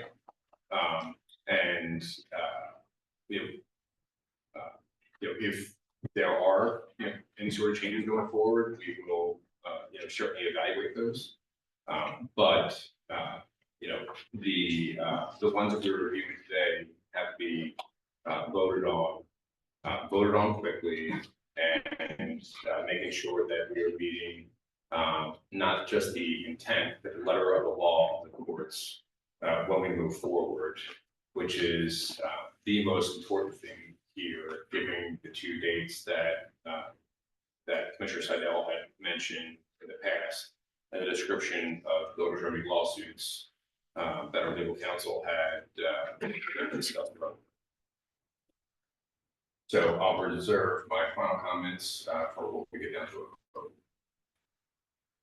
it. I guess for a motion. To move forward with the designation of professional development. I make that motion. I'll second. Voting on that motion, Commissioner Troy, In favor. Commissioner Seidel, Clarification, for the record, can we designate a person? I mean, a firm rather, developer?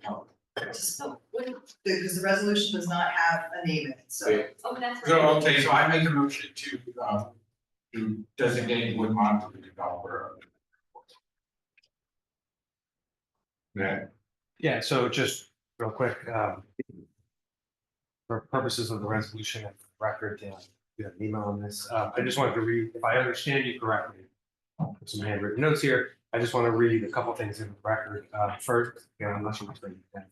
Second to last recital, 6i, which summarizes some of the things that are in court order with respect to the parcel lawsuit we talked about. Directed the borough commissioners to not incorporate any predetermined findings from its prior review of the borough RFP response, not fundings. Sorry about that. That was for sure on us. Of course, now therefore be resolved by the borough commissioners. Section 2, borough hereby designates Woodmont Properties LLC, the conditional developer, as the conditional redevelopment of projects pending the execution of the redevelopment agreement with the borough, period. End of sentence in this section. The rest of the resolution. Thanks, man. I make a motion to recognize Woodmont as the developer. And I'll second. voting on that motion, Commissioner Troy, Before I go, if I can have just a comment on this, and you'll hear my vote in just a second here. I've been very clear along, again, it's not my first choice. That was never my first choice. The reason why I asked the question that Matt did tonight, the question I asked Matt tonight to expand on that a bit, is I don't think that most people in Haddonfield, probably most municipalities in New Jersey, understand builders remedy lawsuits. And if you've attended conferences on these, if you have helped people who live in these locations, my neighbor around the corner of the shore lives in Randolph, New Jersey. I encourage all of you to visit Randolph, New Jersey's website. I think they go into detail about what happens with builders remedy lawsuits. And it currently changes the landscape of your town. And it removes the decision-making from your elected officials. It puts you into courts with nameless, faceless people that you can take exception to, but no action will ever happen on because the wheels are in motion. And, for those who say it's going to ruin the town, that I disagree with that. As I said before, it's not a bad proposal. But the reason why, I will vote on this tonight is because it's that important to me to maintain the integrity of this town and to keep it going in a proper direction and not let it fall victim to, if you think 120 units is a lot, think about 200, 300, 400 at what used to be Rite Aid, it used to be Archer Grant, it used to be Kingsway Garden Center. It used to be, maybe the building next door to your own house. And, all the aforementioned is not going to happen on my watch. So I'm voting in favor of Woodmont, even though I don't have to. I presumably we're only to one vote, but it means that much to me. And I'm that serious about the future of our town that I'm willing to stick my neck out. It's an election season. It is what it is because I believe this is what's right for our community. You voted affirmatively? I vote affirmatively. Commissioner Seidel. I pledge to minimize impact, and every day be changed. We got to a point where we are now not as less impactful as we could have been. And it's a damn shame. Yes. Commissioner Bianco Bezich. I'm in favor, and I would just ask the public, this came up previously. I had to hear from my 75-year-old father that someone was speculating I was voting in favor for this development because of his interests or other conspiracy theories that defamed my family members, none of whom are public or elected officials. So I would just request that anyone who disagrees with us, you are absolutely entitled to your opinion. You're entitled to get up here and spout whatever you believe in us, and I will listen politely and say thank you for your comments. But I would ask that those comments be informed by facts, and those comments be informed with the mind of what constitutes the First Amendment, beyond or aside from what constitutes harassment and defamation, particularly when it pertains to people who are not sitting up here making the decisions. That would be my ask, as I vote in favor yet again for Woodmont, because I believe at this juncture, in compliance with the court order, it is the best thing for the residents of Haddonfield, including my family, who will be here for many years to come.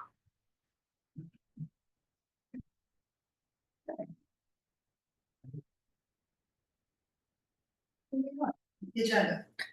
Next item on the agenda is to discuss borough property. We have a couple of requests in front of you this evening. For use of borough property, the Partnership for Haddonfield has a number of events coming up. Their first one is Summer Street Fest. The first one. Sorry. The Summer Street Fest is previously the sidewalk sale. It is August 7th through the 10th from 11:30 a.m. to 8:30 p.m. They are asking for Kings Highway to be closed from August 7th, as well as the use of Kings Court. That big event includes food trucks, high top tables, stage for live music. The sidewalk sale itself is for the 7th. This is an annual event. Mary, do you have anything else you want to talk about with that? It's one of my favorite events. I think it's one of the best things that gets the best feedback from merchants during August, we get that a very good time, as you guys know, due to summer vacations. So I would really recommend or retest that my fellow projector for in favor of it. This is same as we did last year. The agreement idea last year was the biggest we've had. Chief Cutler reviewed it. I believe Bill with their public works reviewed it with Michael. So we're all set with security and et cetera. To be clear, that's where they have gates. Yes. Yeah. Not to be confused with. Not to be confused with you. I think we've already, then yes. All right, the next PFH event is Viva La Diva, which is May 8th from 9 AM to 9 PM. They, in addition to that being a store event, they are asking for the use of Hattie Lane and Kings Court for a DJ and a photo. This is a new twist on Girls Night Out. Yeah, so I'll just add, the concept of the Girls Night Out has some resonance, but it's largely old fashioned and dated. So a lot of the feedback we got, again, from members of our events committee soliciting with retailers and others was, can we put a new twist on it? It's the same week as Cinco de Mayo, hence the Espanol. And so we thought it would be really fun to put a twist that's also like a multicultural nod to something so many people celebrate that week. And it seems that the retail community is really liking that rebranding, if you will. So that same idea that there will be entertainment, there will be giveaways, there will be sales and promotions in the retail shops, and some of the salons and service businesses will likely participate as well. Commissioners, are we okay moving forward with that? Yes. Yes. The last one for the PFH is Pride al Fresco on June 25th from 3 PM to 9 PM. This is requesting use of Kings Court. It is a networking event showcasing downtown Haddonfield. We also have Michael on the call if you have any further questions as well. And this is a build off of last year, we did this in collaboration with Chef Dave DeMarco at Jackson Mead, because the James Beard nominated restaurant, fantastic. If you haven't been there, go. Highly recommend everything on the menu. So Chef Dave worked with us to create an al fresco dining experience, and we had networking for businesses, specifically asked and requested presence from different practitioners that do gender affirming care, as well as this array of resources for people. And flags were flown, and it was just a great day. People who identify however they do. Commissioners, are we okay moving forward? Getting this event? Sure.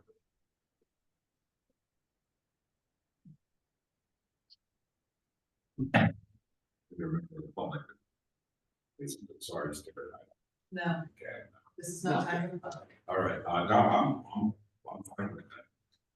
I have a question of a different thing that we didn't discuss, it's on this list. Okay, so we're gonna get a second. Are we okay moving forward? Pride al Fresco? Yeah, yes, 2 yeses. Yes. All right, next event is the Memorial Day Parade. It is sponsored by the Foundation. No, I just am going down the list. And can you just let Michael, unless you have anything to add, I know you're not feeling well, so you're on Zoom, you can absolutely exit if you would like to, unless you want to add anything.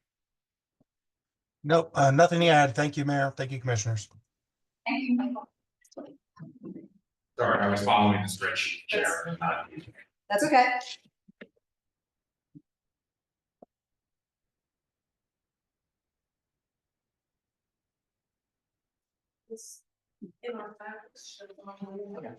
That's the only reason. Yep. Okay. Right, we're actually, it's just listed as, sorry, borough property, item 5. No, we don't have the attachments. You Yeah, these are, Work session. these are work session. So Andy, these will all get formally approved at the March 24th meeting, and we will have copies of all of that in that packet. This is, so we're actually doing the work session. Yes. Yes. Years Yes. ago, this is how we did it, so we'll that, and we did it that way, and no resolutions. From how you're doing, no resolution. Okay. We're under time commitment, so that's why we.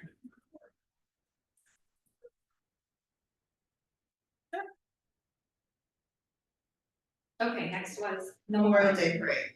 It is hosted by the American Legion. It does require the closing of Kings Highway from Haddonfield Road. They are planning it for May 26th. That's typical and usual each year. Is there any questions regarding that event? No. The next item is the Adrenaline 5K annual race to be held on March 15th. A little tight here, a little late. It does include the closing of Kings Highway. They have agreed to all of the costs associated for the closing of Kings Highway. This is the last year we will be having discussions moving forward. I'm trying to switch this to one of the approved routes that's already in place. We have two approved routes that are a little less interesting. How's that work? We say, yeah, sure, that's cool, but we're not voting. Is it for or next? It's memorialized. Every once in a while, we have something that pops up like that. Again, this is an annual event that has been held for quite a number of years in town. How long is Kings Highway closed for that? About 2 hours, I believe. Yeah, On and at off. max 2 hours. Yeah. Thank you. Any questions? No, just remind them to comply. Yes, ma'am. Everything else okay with that? Yes. Yes. Okay. And the last one we have on here for this month is the Haddon Fire Company #1. This is in conjunction with the skirmish, which you will be getting next month. It is opening up a fire museum on the day to the public on the day of the skirmish. That's June 7th from 9 AM to 5 PM. And the chief and I spoke at one point in time, and we're good to go with that. Thanks, Chief. Is that good? It's actually been done before, in previous years. Okay. Quick question. Well, do for times.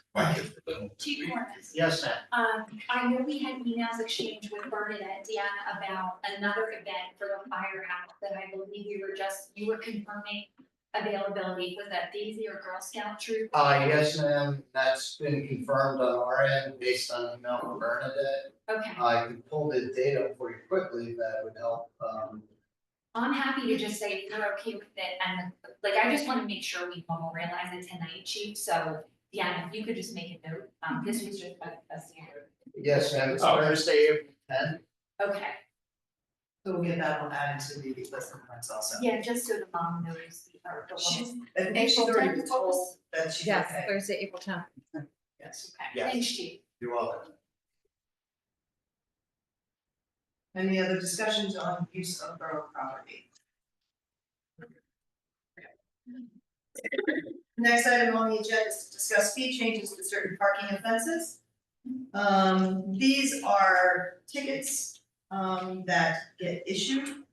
Parking, this one, Chief, correct me if I'm wrong, but I believe this is one of the few parking fees that actually the majority of it comes to us. Correct, the large majority comes to those stuff. And it is the majority of our funding that we receive on fees. So the chief has provided us with our existing fines, the proposed fines that he is recommending, and then also a comparison of some of the surrounding communities. You'll see by the proposed fees, we will not be the highest, we will not be the lowest anymore, but we'll be kind of somewhere in the middle of those two numbers. And it includes items like no stopping or standing, prohibited parking, certain hours 4 to 6, the meters, if they are staying beyond their meter time, the overnight parking, and if they're parking in a permit parking space and they do not have a permit. So this is overnight parking on, this is overnight Permit, permit. correct. We made changes to that in 2023, I believe. So this helps also offset some of the costs that we have. In addition, you'll note in the memo, we are currently looking at the safety stick. We have their contracts, and I don't know if you want to go off on that and talk about it a little bit. Go off. I'm sorry. Their eyes just lit up. Quality of life that I get really excited about. This is what I love to do, and thanks to Chief Cutler and neighboring communities that he spoke with chiefs. We get complaints consistently about a real problem that exists, and that is DoorDash drivers and others who stop and create hazards, as well as our own residents, believe it or not, who stop where there are yellow curbs, where there's no parking, no stopping or standing, and create hazards. I happen to live on Hawthorne Avenue, 2 blocks from the intersection with Haddon, where Trees Amelia, Shining King are. I see this nearly daily that there's potential accidents because cars will either park wrong way on a corner that's no parking within 15 feet of any corner, or they will move the bollards that the chief and PD have set up in front of China King because they want to unload with their baby shower or what have you. Best laid intention, no one meaning anything malicious, but that's how accidents happen. And similarly, as someone on the TFH board, we hear from the restaurant businesses and the retailers all the time about the Starbucks corner, which you're all familiar with. We have bollards there that get moved or get struck. We also get complaints about that intersection at Chestnut, where all the kids are crossing to go to the middle school, et cetera, because people will even double park in what is a lane of traffic. So Chief Cutler did great investigating as usual, and we were discussing, like, what do we do about this problem? Because people keep moving the bollards. And so, Chief, I'll let you talk about the solution we're going to put forward. Sure. I'm proposing, it's called Safety. Sorry. Proposing it's a company called Safety Stick. They developed a proprietary, it's really a safety stick. It gets installed into the ground where no parking is. It's at no cost to the borough whatsoever. They get their fees from the tickets, so they take a percentage of the fines being written. What it is, it's a radar unit and a camera, and it captures when a car stops in the specific zone. And we can set time limits if it's there for more than 90 seconds, more than 5 minutes. So there's a buffer zone or a safety zone that if they're just stopping there for 30 seconds, it won't give a ticket. But it doesn't issue tickets. What it does is it will send an email to our parking enforcement officer.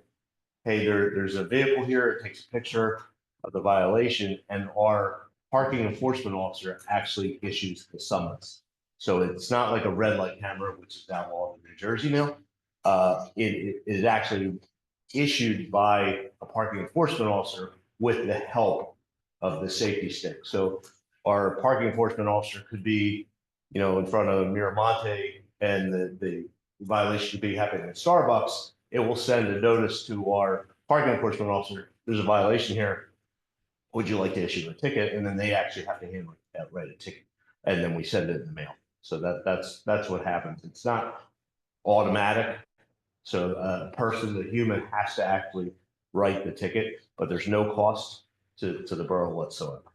It's really a force multiplier. It is. It really is. We could have as many, we could have 5, 20, 30 of these things. Never cost the borough.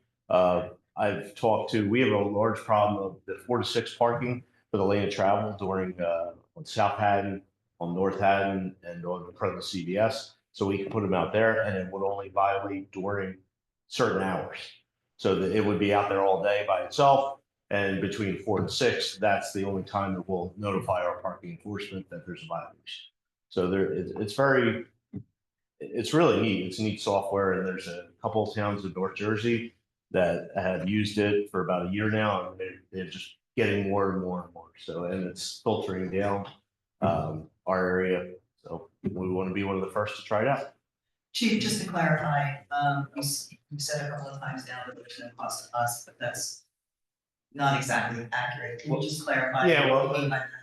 Well, what it is they do charge us, but it comes out of the fine that the person pays. So if it's a $20 fine, the company gets a percentage of that fine. So the whole $20 will not come to us. A portion, Technically, they actually the whole $20 does come come to us, and then we we pay. pay them. So there's no cap. Correct. I'm sorry. That's where there's no cost. Yeah. It's the bollards. We're never actually paying for the bollards. That's from the company. It's almost like a rental use. You pay a fee for each ticket that gets activated. So it works to our benefit. It's an area that we are not typically having the manpower to be able to continually monitor. And as the mayor indicated, there are a number of problem areas in town that we'd like to address. So we are we're trying to finalize the contract so that we can implement these in those areas. I'm gonna give a shout out to Bill Cosby for this question. Signage, that's probably a pretty important part. Is this program actually offered not just a stick, which sounds pretty cool, I'm a techie, but signage to tell people this is what is going to happen. Because without that, I think of like field usage. If you don't say you can't drink here, you catch a kid drinking, you figure out there is no sign. Well, there's, I understand what you're saying. We don't, by state law, you don't have to have a sign there, unless it's a borough, like 50 feet from a stop sign. That's a state law. You don't, it doesn't have to be. But signed. like our 4 to 6 and I'm trying to see, yes. 4 to 6 has to be signed, and it is. We could put we're actually going over revamping some of the signs anyway. We could put that, photo enforced or radar enforced, whatever. Well, and thanks for short circuiting one of my civil liberty type of issues that this thing is just running amok. But that it only is alerting the parking enforcement to get over there. So you're buying roller shades, maybe scooters. I'm joking. Yeah. They don't have to issue it at the moment. They can go back to, at the end of the day, they can take all those notices back and then they put it in the mail. Right. Okay. So it's recording the infraction and sending that notification of the recorded infraction with all the identification of the car. Well, see, no, the important part to me is that you can actually saw the car there at the time that. Well, that's what the picture, it takes a picture, it emails date, time, picture, all the car. That part doesn't. But it doesn't, like the red light cameras automatically just sent you tickets in the mail. And that's why, right, this is actually. It's human review, it's not human issue.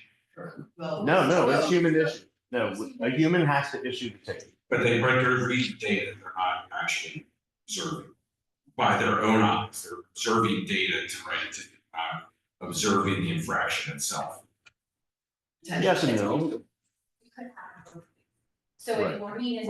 I'm cool with it happening in the public. Right. I'm not really cool with that.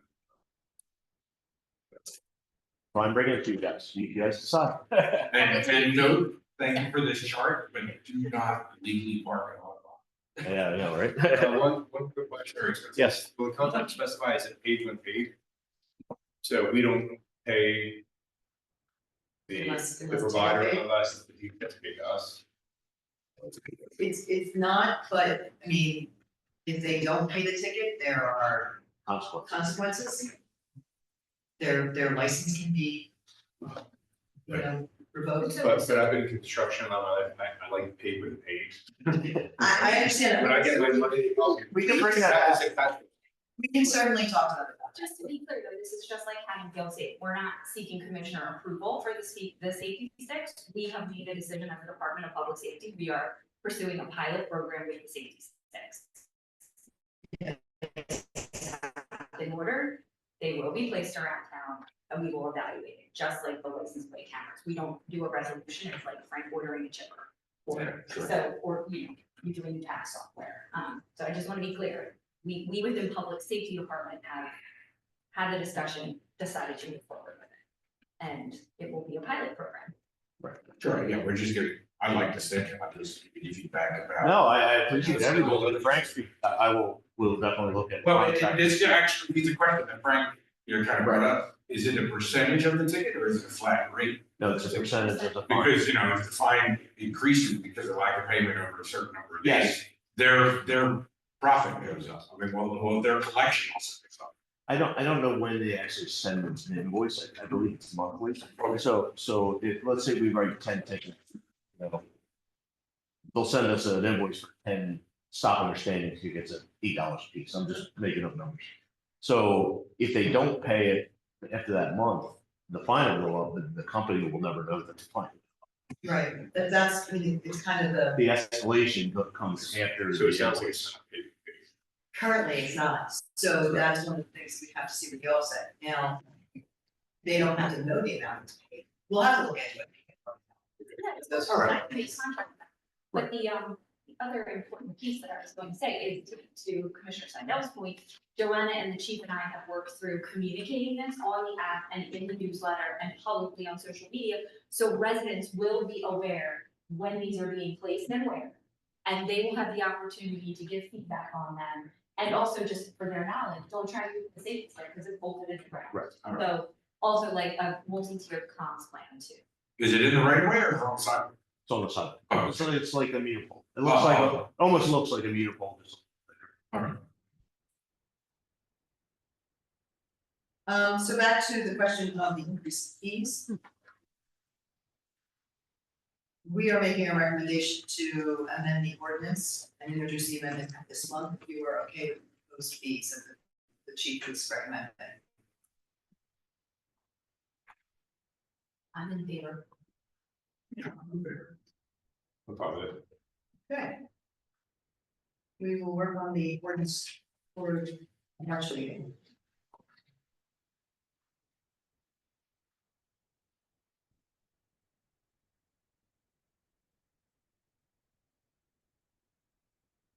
Okay, the next item is to talk about recreation. Two of the three of you will remember that, we had an ordinance that introduced some of the fees for the recreation. There were some things that we had not made a decision on at that time, and we would have to be making some amendments. There were some other decisions that were made regarding like the rate of Crow's Woods due to it being perpetually under construction at the moment. So there are some fees that we will be coming, that we would like to introduce at the end of this month. They are being taken back to the Recreation Commission for final approval. They'll be for such things like as I indicated, the differentiated fee for Crow's Woods. We talked about having a fee for use of the parks last time around. It did not make it into the ordinance. So we're talking about $29 an hour use of the parks. Because you'll remember we've given approval for that at different times for certain events. Also, if people have come to us for weddings and things like that. So I also want to make sure we have some kind of wording in there covering the cost of staffing if necessary. If it is a wedding and we need to do cleanup. We've had birthday parties trying to be done down at the fields and stuff, things like that. Another request that we have is the pavilion at Crow's Woods. So we're looking at it like an hourly rate of $15 an hour potentially for the use of Crow's Woods pavilion. And then the other one that is actually ongoing is trying to determine tennis court fees. There are adult leagues that use it for a full season, so we're coming up with a full season cost per court. And then there are also, not to deal with individual sessions, but like instructor sessions. We have people that use it as a money-making, yes, as a moneymaker for themselves and offer classes down there often with nothing coming back to the borough whatsoever. So we are looking to put an hourly rate on those also. Not the only place of that. No, I'm sure not. The last thing that you may or may not recall, we went back to the manuals, which will be coming up. We've had some revisions recommended by the Recreation Commission and Harold, our new Recreation Director. Those will be coming in front of you next month. So we're in the process of making those changes, recommended changes. So one of the other things that they're going to be talking about is sponsorship signage. In that manual that went out, those fees then are part of the Recreation Commission moving forward. We only have certain entities that are doing them currently, but it's looking at coming up with a fee for fall season and spring season and having that ability even for some of the areas that are not here. The meeting is next Tuesday, so I will get you those final fees as soon as possible. We would like, again, based on timing, we would like to introduce that this month, based on the Recreation Commission coming back to us with their recommendation for those fees. There are sports that are waiting. Yeah. Are all sports involved with that, all to use the facilities involved with that, so I get texts here and there and just making sure that it's equally represented? Yeah. Good. Can I jump in on that? There are the bona fide responsible parties for each of the leagues. And many of the leagues have the town league and then the travel leagues that are under that umbrella. And some of the organizations divide that up. Then there are many people that are heavily involved, that are not bona fide representatives that you made. So we've been going to these organizations with Harold, introducing them to the bona fides, and the bona fides also completing that. So the very involved people that aren't the decision makers need to be silenced. And so we've developed a list as the council of who Harold actually interfaces with and who he doesn't. And when there's a conflict, it is sent to the board. That's something we That's great. did. It is still a work in progress, but it is definitely a path that we're finally working down the right direction. These fees that we're talking about, yes, the entities in Gross Woods are aware of the reduced fee. The parks and stuff, that is not necessarily our youth organizations, that's the nonprofits. Most of those have seemed to have been skipping the process of asking permission anymore. So we want to have something on the books, and when we go back to them and say, here's the fee that you're now going to be paying. You know, the pavilion's just something we're just trying to cover, you know, all of the assets we have out there. And then the tennis courts have been an issue that we've just been trying to figure out how to address and just get that off. So again, the tennis courts, it's more, that's used by the high school for the most part, and then it's just those summer leagues. So it's going to be, they've in conversations in the past when they come and ask for permission, we said, hey, fee in the future, we're not 100% sure when that's going to start. Be aware there's going to be a fee in the future. So, and they kind of, it becomes different organizations each summer sometimes. So it's until they get here, it's kind of hard to know who's going to ask for fees. Well, and then also the snack. It's the snack bar fee.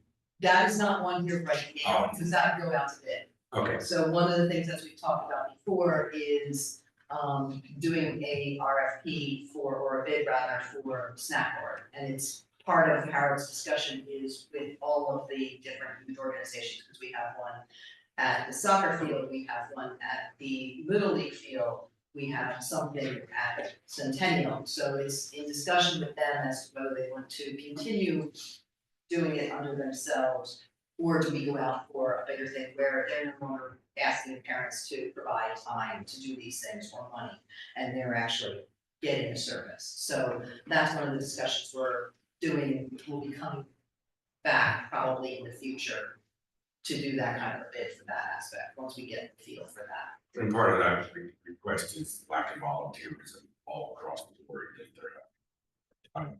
Getting volunteers to not do anything but snack bars. But people still need.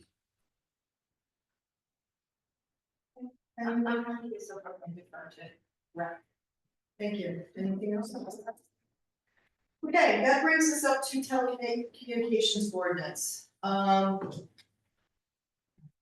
So this has been an ongoing thing for a couple of years now. It kind of got put on hold during 2024 as the master plan.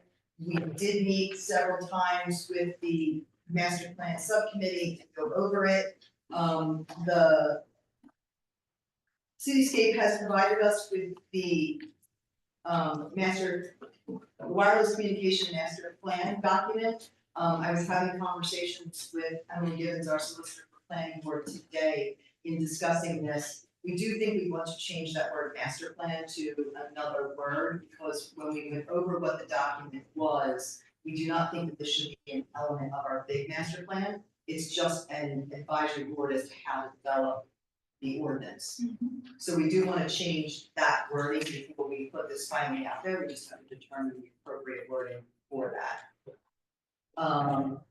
So you have a copy of that. I'd like to talk about how, once we figure out what we're going to call it, how you want to make that public, that final version public, and whether it's you know, that there have been a number of meetings on this for the creation of this initially.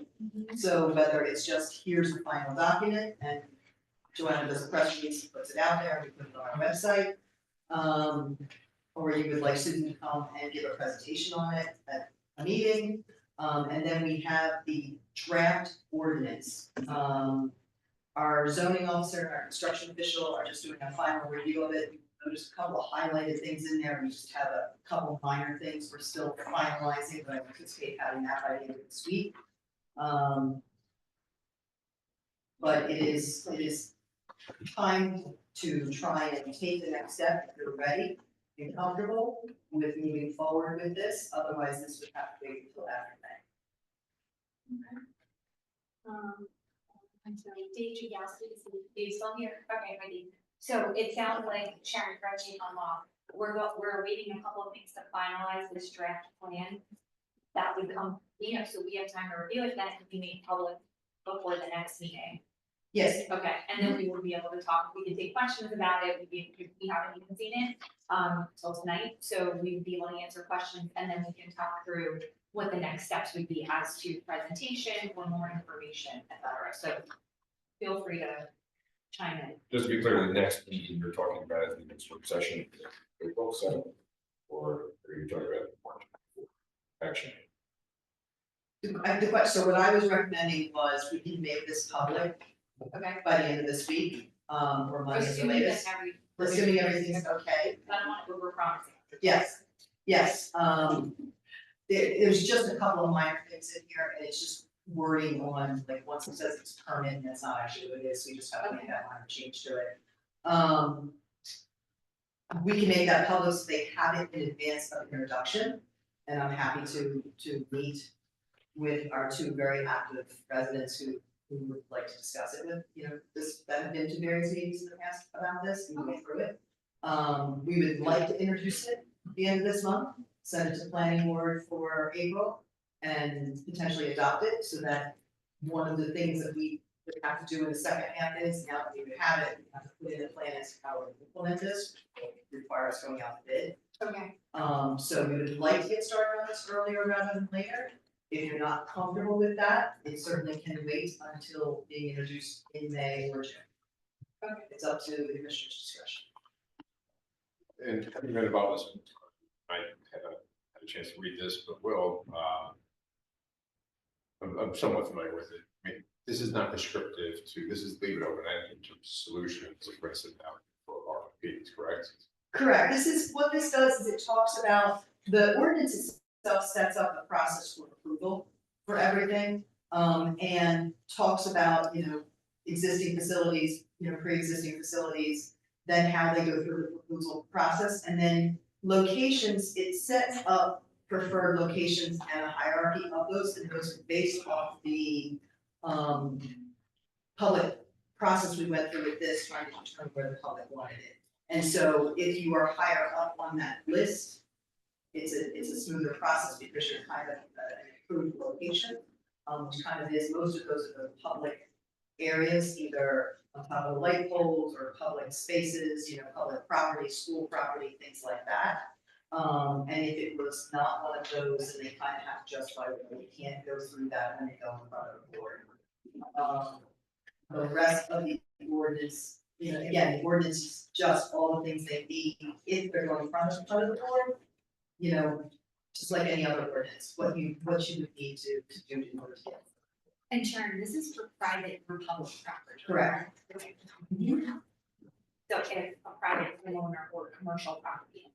They still could, they would have to go through this and say why they made the choice not to put it somewhere else. Okay. I spent about 4 hours on this today. It's like,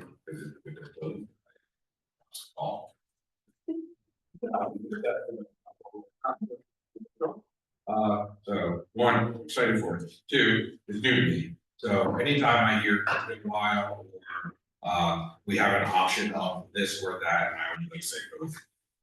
So I would prefer the presentation as well as the public posting of it, so that people can kind of absorb it. What we don't want is a repeat of.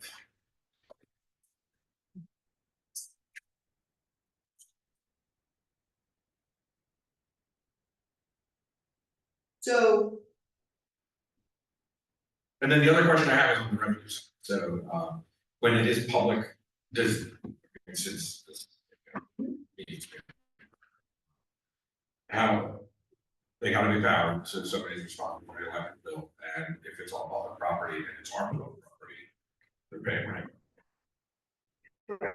Right, so, That's all part of the. it's all part of the bid process, and it's spelled out in the, not in the master plan, but in the ordinance area. So the things I'm gonna do.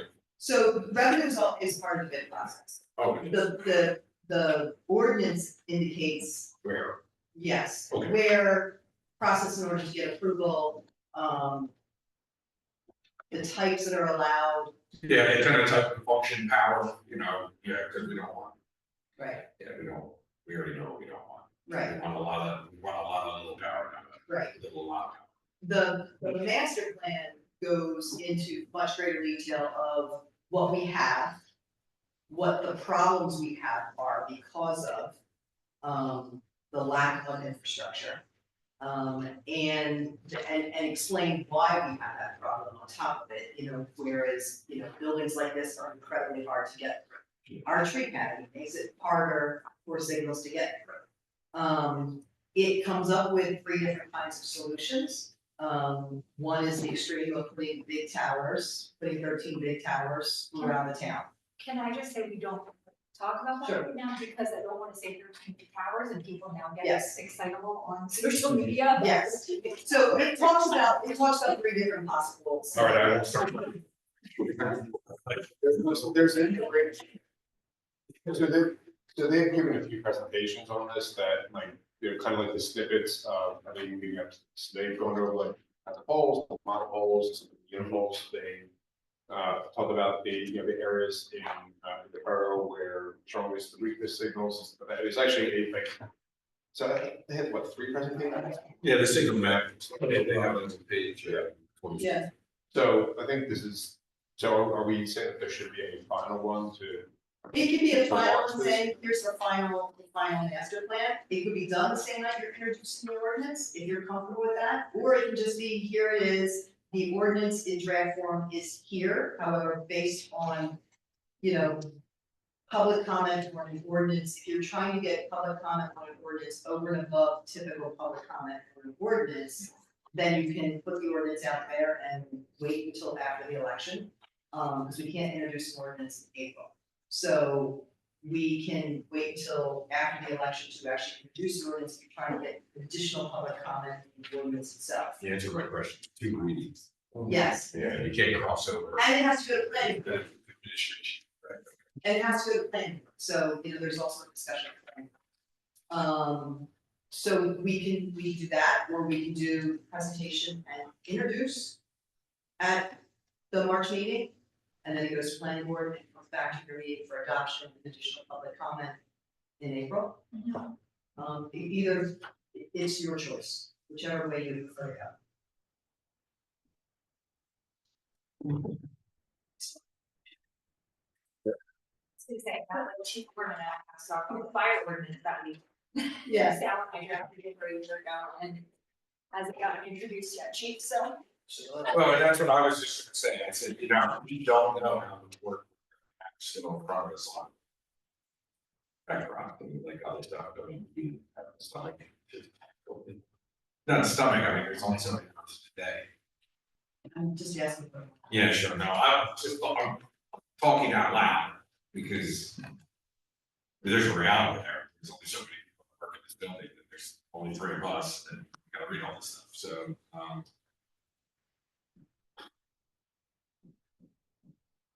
it can always get tabled before we even get to the 24th. If things happen that we need to put our attention there instead of being able to read this. Yeah, again, it's however you want to move forward. You can move forward with the intention of having the presentation on the 24th, and then if you need to pull it, you pull it. If you're going to do that, if that's potential, I would request that Susie can participate via Zoom. Yeah. Rather than her flying Sure. to do the presentation first. That would be fine. Just for the cost, yeah. I'm fine.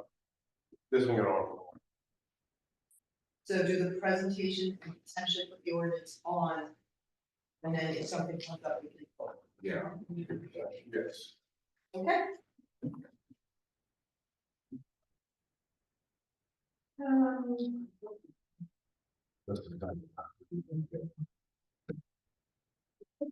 The next item on the agenda is to talk about the 3/24/25 agenda.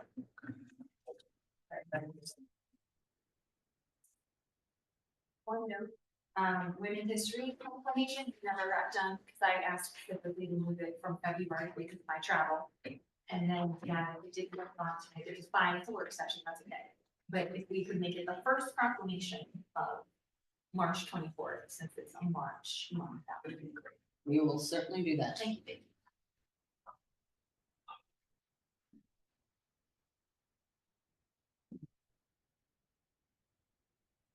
Thank you for all your, just more like that comes,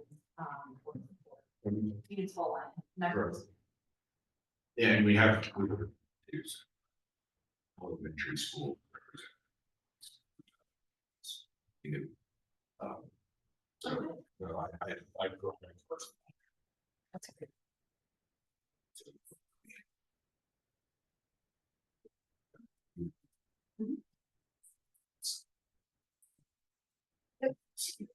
Yep.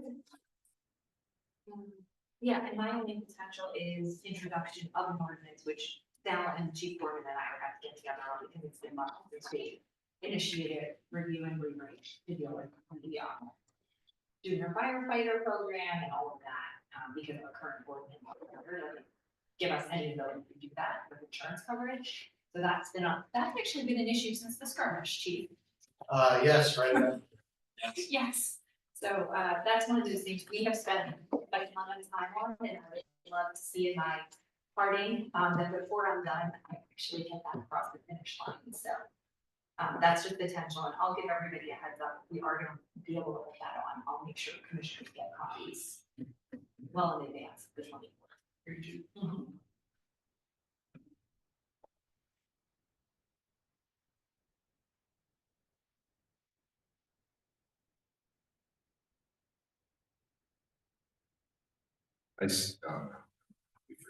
No, you're okay. We just going blanket across this, or you going in section? I was gonna go in sections, just let me know if you have any questions with it. No, I just the another continuing emergency. So what that is in municipal government, you have an ordinance or you have a resolution to do it at the very first meeting of the year, which provides you funding for 3 months.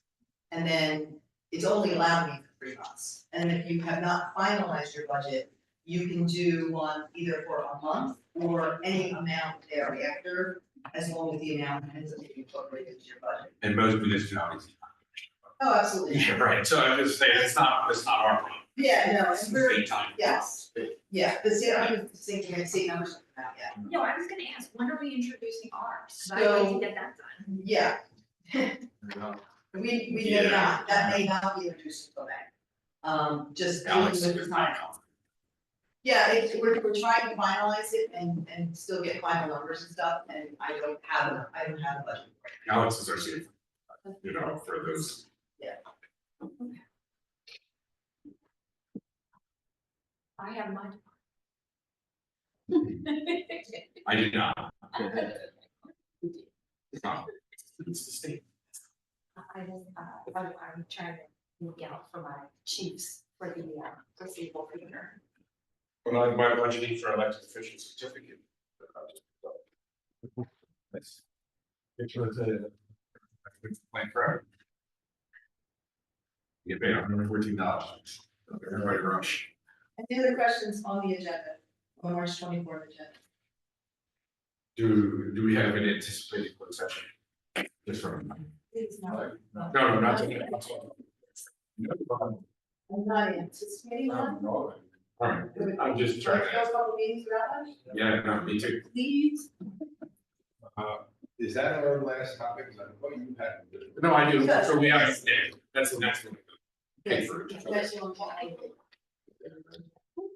So if there's nothing else on the meeting, is there any other discussions from the three of you or the solicitor that would like to be talked about? And I know Dave, you have one. Yeah, no, I do have one, so, this is to reestablish a, tradition that, we all believe actually has occurred, and that's providing a parking pass for the year for the, citizen, the Lions Club Citizen of the Year. It's awarded at the mayor's breakfast, so. Asking to see if, how you guys feel about it. I thought it was already occurring based on tradition, so I'm not opposed. That has never happened. Oh, it's never happened? Well, it should happen, because that'd be a great perk of Citizen of the Year. I presented a petition to the commissioner in 2006, when I was citizen of the year. And all the three commissioners at the time were previous citizens of the year, they voted in favor of it, and nothing ever happened. Chief, I think I'm right. That was before I was chief, so I don't know. Case for you. Well, I'll give you a copy of that resolution, or that suggestion. That's right, we're gonna do a great. I think, Great idea. David, I think that's why I think that it historically has happened, because I remember that. This was 2006. Yeah, I know when I worked on Manor Street. Okay, it didn't happen. Yeah, no, but I must have thought it did, okay. I'll see if I can find it. So we would like to see the Citizen of the Year report of the year's parking things, so they don't, and it's more important now because, you know, parking enforcement is up, we talked about rates. So others, then they get a different thing. Yeah, well, this one's not under 60. All right, yeah, sorry. Okay, you're okay with that? Okay. You're okay with that? You're okay with Oh, yeah. that? Jason, just take care of that. I can make it happen. Thank you. Thank Thank you. you very much. Anything else? I had another one, but you took care of that before. Anything else? We do not have a closed session, so we want to go to the press. Thank you. I'll ask after you, Jeremy. Thank you. Yeah. Online. Do we have anybody from the press in the room that would like to speak? There's somebody in the back. Oh, no. Oh, no, I wasn't asking. Oh, you had your hand up, sorry. Just asking. Okay. No problem. Yeah. If there's no one in the room that wants to speak, is there anyone online that is from the press that would like to speak at this time?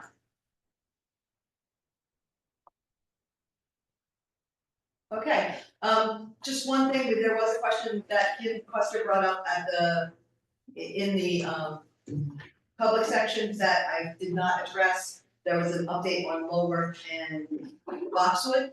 Lower, they're finalizing the agreements, but that I meant to bring it up during the agenda. We will have that on the agenda on the 24th to move forward with the developer at Lower.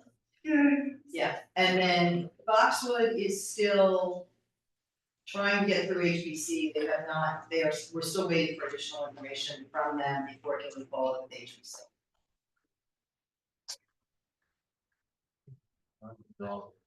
They are not.